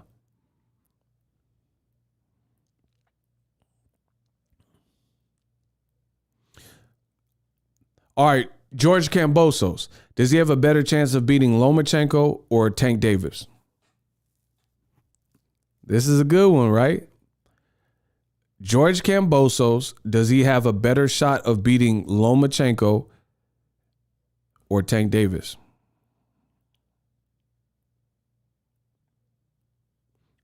Loma? I don't think it's hard, bro. Me personally, I agree. I think if George Kambosos, if he's capable of beating one, I would favor him to beat Lomachenko. If he can make it rough, T.O. got more smoke than Loma in terms of punching power. We just watched Richard Commey do nothing in last 12 rounds with Lomachenko. Kambosos versus Tank, that's a tough fight for him, bro. Because, again, Tank, you can't make no mistakes. And people, see, this is the other thing. While people are laughing at Tank and Isaac Cruz, that only makes both of those fighters better. That's how stupid some of y'all are when it comes to this boxing stuff. Both Tank and Isaac Cruz will grow and learn. So I'm actually very happy with the outcome. I'm very happy with the outcome. Tank, I'm sure is humbling. You knock out everybody. Now you didn't knock out a guy. And you got injured. So he's only going to grow from there. Isaac Cruz, he's still young, but he could be like, yo, I pushed Tank and I was doing good. So his confidence should be still good. You know what I mean? That's like a Sean Porter early losses where it's like, all right, I lost to Kell Brook. I lost to Keith, but I didn't just get smoked. You know what I'm saying? So I like that outcome. Bro. And finally, Tank versus Lomachenko. Who wins? If they fought in May of 2022, who would win? Tank or Lomachenko?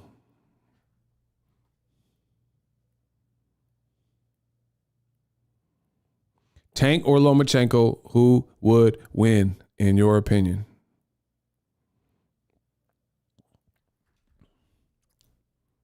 Look, everybody's saying Tank. Bro, Tank, I think Tank will body Loma because you have to understand, Richard Commey is a conventional fighter, and he looks slow as hell, bro. Richard Commey, I don't even remember him looking that slow. So he looks slow to me. And he lasted 12 rounds, conventional, and Loma's a southpaw. Now, if Loma fights Tank, Loma's a southpaw, and Tank's a southpaw. Them shots ain't going to be easy to peel off that he gets Like, we all know southpaws give some guys problems because the angles and the trajectory. Bro, Tank is fast. Bro, in the Tank Cruz fight, one thing Tank showed me, his footwork is elite. Tank got way better footwork than a lot of y'all gave him credit for. Like, just getting his fast feet and getting in position. Actually, put it this way. Put this in your pipe. Tank got better feet than Canelo. And I know the Canelo Chupapi Muñeños, they go, oh, no. Listen, Canelo's feet are too slow. Tank got athletic, fast feet. Because truth be told, I know a lot of the racists, they're going to get mad at this. Tank and Canelo fight kind of similar. They definitely fight kind of similar. But Tank got better feet. Tank got better feet. Tank got better feet. And I know it probably sounds foreign and crazy to a lot of y'all racists and people that don't really know boxing, but Tank and Canelo, they do. Bro, that's why Tank, he even said that. I think he said something like, Canelo is me at 168. And people are like, oh, shut up. You're stupid. Block Jeff. Block Jeff. Get him out ASAP. But they really do kind of fight kind of similar. You know what I'm saying? Explosive, fast hands. Canelo got fast hands. Tank got fast hands. But Tank got better feet. Tank got better feet for sure. Bro, the way he was turning Cruz all night. And see, listen, this is what really gave Cruz, and you got to give Cruz a lot of credit. This is what gave Tank the most problems. Tank is used to be, and I told you this before the fight because I'm the greatest that boxing talk has ever seen in the digital age. I told you this. I told you at the beginning, before the fight ever occurred, that one thing that was going to give Tank issues is he's used to being the shorter guy. He's used to being shorter. But for once, he had a dangerous guy who's actually shorter than he and was doing some things right, and just the punching angles is different. You're fighting someone who's shorter. If Isaac Cruz was a little bit bigger, I think that would be to an advantage because Tank's used to that. He's used to fighting got little marginal things that don't look like a big, you know what I mean? Don't look like a big deal to some. They could make a difference in the actual fight.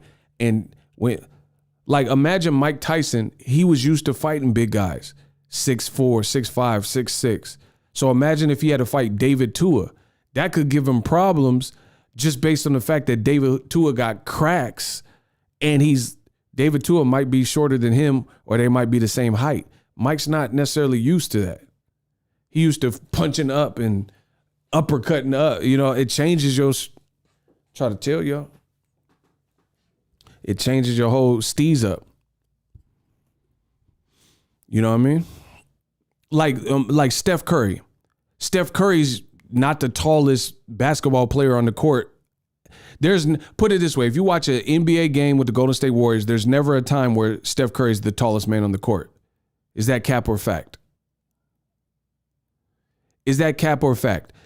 If you watch a standard Golden State Warriors game, Steph is never going to be the tallest man on the court.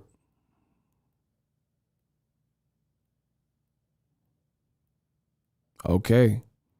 It's the reality. He's not. There's no way he's the tallest person that's on the court. When you got Kevin Durant and Bronny and, you know what I'm saying? He's just not. So imagine if Steph Curry, like LeBron or whoever got to guard him, Iguodala or, you know, whoever's trying to guard him, right? But imagine if Steph Curry had somebody else like Allen Iverson, who's like about probably his height or maybe even shorter than him, or even like a Muggsy Bogues or something. And then like some of them short dudes, they hella fast. So, you know what I'm saying? That could give Steph more problems because Muggsy Bogues is short. He could be Spud Webb or somebody. He might be faster than you because he's smaller than you. Allen Iverson's fast. He crossing over and stuff. So that all those little nuanced things can kind of change things. Shakur did stop hearing. What are you talking about? Shakur did stop hearing. I don't know what that even means.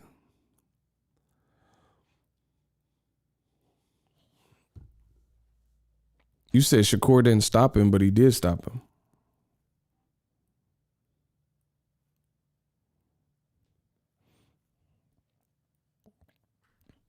Ego, what's Loma's biggest win? Probably Gary Russell, and that was before Gary Russell had even really fought anybody. See, that's, man, come on. Y'all just be hating.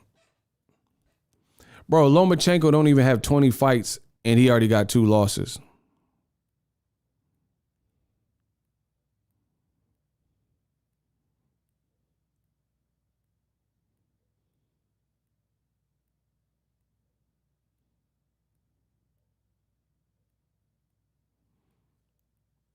Bro, man, come on. Bro, I think Tank cracked Loma head open. I promise you. Because like I said, all that southpaw versus southpaw, that changes everything up, bro. And Tank hitting hard, bro. There were moments where Commey was destroying Loma's body, and he was landing some good body shots. Like, listen, if you want to try to beat Lomachenko, you can't do what Commey put a bunch of weight on your front foot, be flat-footed, be slow as molasses, not punch with it. I mean, you're never going to win like that. You see what I'm saying? Like, bro, I'm telling you, it's top-ranked clever matchmaking. I promise you. Listen, if Lomachenko would have fought the people I've always wanted to see him fight, I guarantee you would see some competitive fights. Like I refuse to believe that everybody just gets in front of Lomachenko and they wig out and then they scared to throw. Bro, he could do that to certain people because they lack experience. You're not doing that. When Mikey Garcia knocked out Dejan Zlaticanin at 135, if Lomachenko would have fought Mikey Garcia, I would have picked Mikey by knockout. Mikey messed it up for himself because Mikey ended up losing at welterweight to Errol Spence. That was just stupid. And then he lost to Sandal. That's kind of a fluke because I don't even know if Mikey's really into boxing like that anymore. But at the time, if he would have fought Mikey Garcia, I would have rocked with Mikey Garcia to knock Loma out. At 135, if he would have stayed there, like the Mikey that beat Broner, the Mikey Garcia that beat Lipinets, around that 135, 140 range, I would have picked Mikey. Bro, the ESPN telecast was so bunk. They was making excuses for Lomachenko, bro. They said he had a hurt. At least Andre Ward corrected it, and he said he don't believe that. So I appreciate that Ward said that. But the ESPN telecast, it was so bad. They were just talking about Tank and blah, blah, blah. But Mark Kriegel or Testicles, whatever his name is, he said that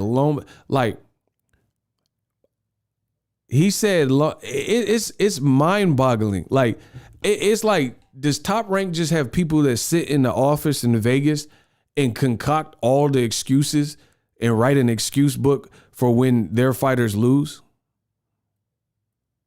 That's what it's starting to seem like, bro. It seems like Top Rank, they got like a dedicated, like an actual position. Like they go to, not offer up LinkedIn, and they have job listings for excuse makers. And then they try to find the best excuse maker that they can have, and then they hire them or something. Jobs.com. Excuse maker. Because every time a top ranked fighter loses, there's this elaborate excuse as to what happened to them. It's insane, bro. It's insane. And this dates back. Pacquiao loses to Mayweather. Oh, I went to the ocean, my saltwater, my shoulder. Oh my gosh, bro. Floyd whooped you. It's over. You talking about your shoulder and you swimming in the ocean. That don't even make sense. How am I swimming in I got a shoulder. Listen. I got a bad shoulder. How am I gonna swim in the ocean? I'm gonna drown. How you swim in the ocean with no shoulder or whatever? Come on, bro. That don't even make sense. How you gonna swim? You go to Pacific, you got one arm. You trying to swim. You go float to the bottom like the Titanic. You better stop. I believe my shoulder, my bottom, he tore it all. What? Oh my God, y'all tripping. So Pacquiao lose. I played racquetball, my shoulder. Pacquiao lose. He was playing racquetball. You know what I mean? And his shoulder was tripping. Hey, block this Smith dude, bro. You talking too much, bro. Block Smith dude, dog. Get him out of here. Block Smith ASAP. Get him out of here, bro.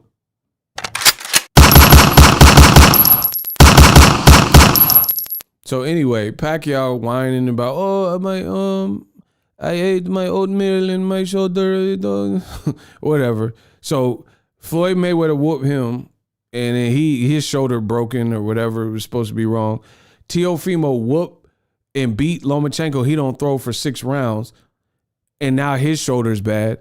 Nonito Donaire got whooped by Rigondeaux back in the day, and then he said his shoulder was bad. So what is this, bro?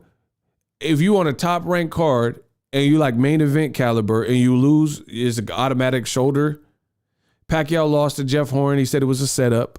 Like, bro, I'm telling you, when a top ranked fighter loses in a big main event type fight, it's always something. It's always something. It's always something, dog.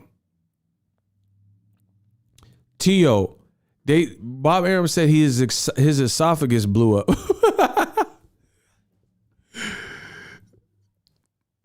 Listen to me, bro. The man Arum said T.O. is... Man, what? Y'all not hearing me, I don't think. The man Bob Arum said T.O.'s esophagus blew up. What? Crawford. Bro, let me see if I can find this. Do you hear what I'm saying? Family. Just a couple of weeks ago in New York, what a crazy scene it was when your guy, Teofimo Lopez, lost to George Kambosos, but it wasn't a top-ranked card, of course. It was under the Matchroom banner after the whole mess with Triller. When you see that happen and you're not involved with it, and he's coming off that incredible win over Lomachenko and the mess of the past year, what happened? Like, does your heart break? What is your reaction when you see Teofimo Lopez lose like that? Well, you know, he shouldn't have been in the fight. He was lucky he didn't get killed. You know, I mean, there's no excuse, but no excuse, but here's an excuse. Take weight off properly. His esophagus blew up. The doctors, he was in the hospital afterwards. Bro, what? What? Like, that's what we're doing? Like, we just can't take a loss no more, bro. He said, y'all thought I was lying, bro. Roll the clip. That man said his esophagus blew up, bro. Man, get out of here.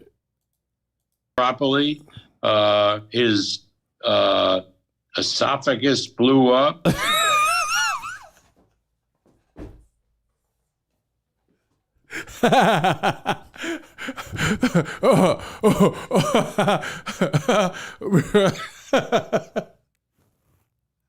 Man, hell nah. Bro, so he fought Kambosos with no esophagus.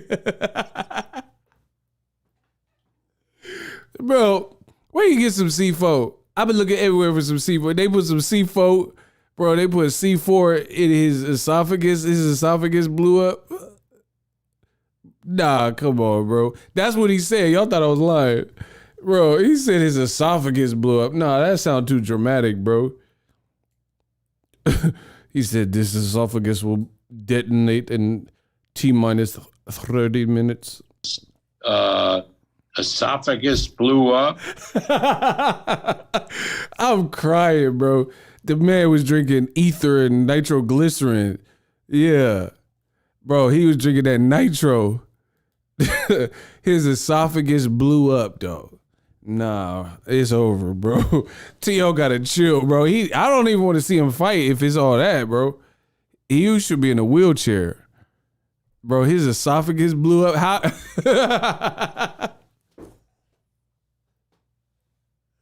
I can't, bro. I can't, dog. Y'all tripping, bro. Bro, Top Rank, they just sit in the back and make excuses after top fighters lose or something. Now his esophagus done blew up. Bro, y'all not finna insult my intelligence. Y'all know I'm smart. So, explain the man got no esophagus now. Doctor said I need a backiotomy, right? Doctor said he need a backiotomy. My neck, my back, and my back, right? His esophagus blew up. Right? Listen, y'all want to insult my intelligence? I got y'all. So T.O. got whooped in front of his hometown, in front of no J-Lo. His esophagus exploded, but he got the energy to do this backflip after the fight. Oh, that part. Bro, do you understand the word that come? Y'all, I told y'all not messing with me. Bro, the man esophagus blew up live on DAZN. His esophagus got bodied, right? This is what I'm being told. Breaking news. His esophagus blew up, but he hitting a backflip after losing and his face all bloody. So he doing a bloody backflip, got blood splatter from forensic files all over the cameras, the cameramen, the crowd. They all bloody. If you went to Madison Square Garden, got a ringside seat, your new iPhone 13 Pro Max bloodied in a bit because T.O. doing this bloody flip, right? And he did that with all this air trapped in his lungs and a blown out esophagus. Bro, listen, like Cassidy said, man, I got a gat like that long to your back, dog, to your back gone. Bro, he did all this with a blown out esophagus, though. Man, nah, bro. He did that he did a backflip with no esophagus. Nah, that don't sound right. Blown out esophagus.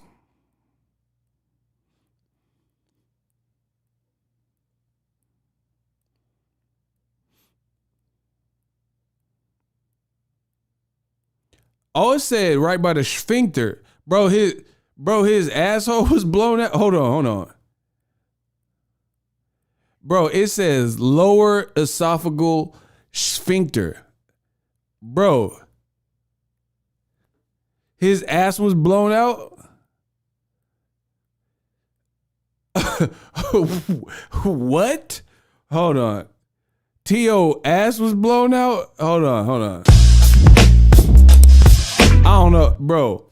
I typed in blown out esophagus and it said sphincter is right there. Hold on. Bro, it's right by the sphincter. Bro, the boy ass blew out. Hey, Top Rank gotta chill, dog. Bro, now they try to say the doc said the cheeks was blown out. I'm done, bro. The cheeks was blown out. Nah, Top Rank, they violate, bro. They ain't tripping. This is a vampire stream for sure. Bro, I typed in blown out. It said the rupture of this esophagus from a blow to the abdomen. No, y'all tripping. Bro, it says sphincter. I know what that means. Bro, his sphincter was up out here. Bro, look, all the pictures got sphincter in there. Don't listen. It says esophagus and then the sphincter is right by the sphincter, bro. Look it up. Look. Y'all see that sphincter right there, the little dots? So that's a sphincter. That's the ass, bro. From the rooter to the tutor, your ass was blown up, exploded. Bro, you got Hershey squirts? What? Man, Top Rank, they just saying anything now. Shout out to West Australia, bro. Yeah, Tio got the Hershey squirts now. Man, they wildin'. Hey, that esophagus blew up. Hey, Silver American gotta chill, bro. Y'all tripping.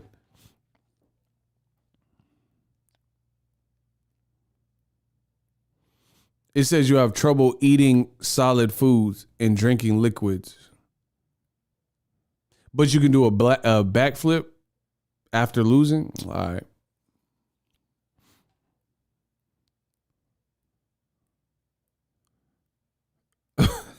Nah, bro. Nah, I'm never gonna pause the sphincter. We gonna leave that unpaused. I don't care. I wanna make y'all. Bro, what are these pictures though? Like why is this picture here? They violating, bro. Bro, these are the weirdest pictures for the blown esophagus. These are really creepy.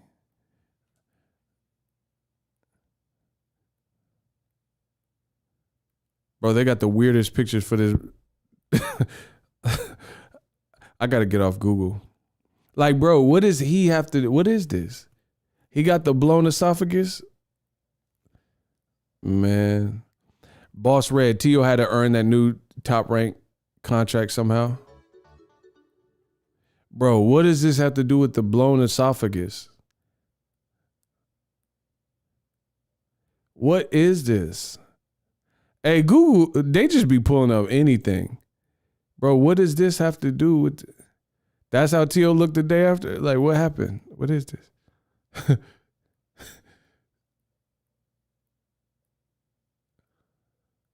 I'm gonna just leave that on the screen like that.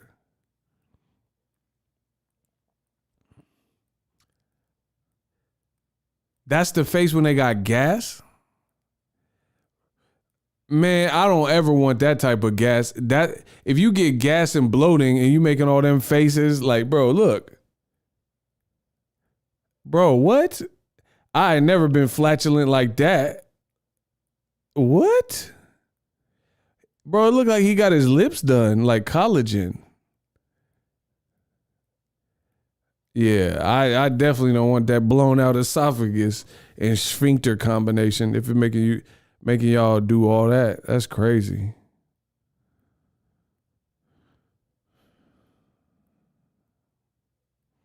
Nah, G Brown, they tripping. Anyway, whatever. I wish him a speedy recovery. Him and the blown out. I'm just saying, man, every time Top Rank fighter lose, from Pacquiao to Donaire when he was with them, to T.O. to Lomachenko, and they said it on the telecast, y'all. On the telecast, they said that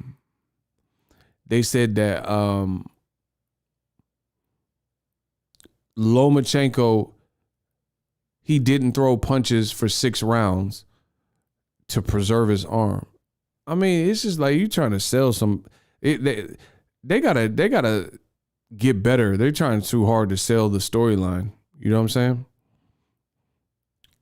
Like, that's a dumb game plan. You have 400 amateur fights. I'm sure you've probably been injured before in a fight. In fact, Lomachenko was injured with a broken hand, a fractured hand on the Pacquiao undercard, and he didn't fight like that. So his shoulder was so bad, he fought to conserve his energy. So you're fighting this young, strapping kid with knockout power, and your plan is to not throw punches for 6 rounds? I mean, that just sounds stupid, bro. You felt that power, and Tio was doing some good stuff in there, and you got scared, bro. Lomachenko got scared, and then when his competitive streak came in late in the fight, and then he started having some success. That's what that was. I'm not gonna listen. Who just goes into a fight and say, "Oh, I'm not gonna throw punches for 6 rounds"? Then you should have just pulled out the fight. You're like, "Oh, I'm gonna conserve my," like, bro. That y'all just be saying anything, bro. So you gonna let this kid get off it? Like, you gonna let someone get off on you, and he got knockout power, and you're going to just chance not throwing many punches? What if you get knocked out because you're not deterring him and he just keep coming forward? Like, wouldn't that be nice to be in a fight and then just conserve your energy while the other person blows their load? And you just like, oh, I got max energy and I'm going to save it for the second half. Boxing rarely works like that.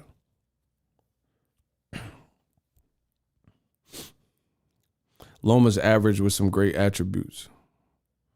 Now, Jared Anderson, he looked good. He looked good in his fight. He pieced that boy up. He looked like, I don't even know the word. Like, he just looked like snappy and quick. He's pretty quick. He puts that, and he takes chances. So, you know what I'm saying? He likes to let his hands go. He's fun to watch for sure. Anyway, I'm out. Y'all talking about the blown sphincters and stuff. This is crazy. I'll be back with some more heat tomorrow. I'll holla. Deuces.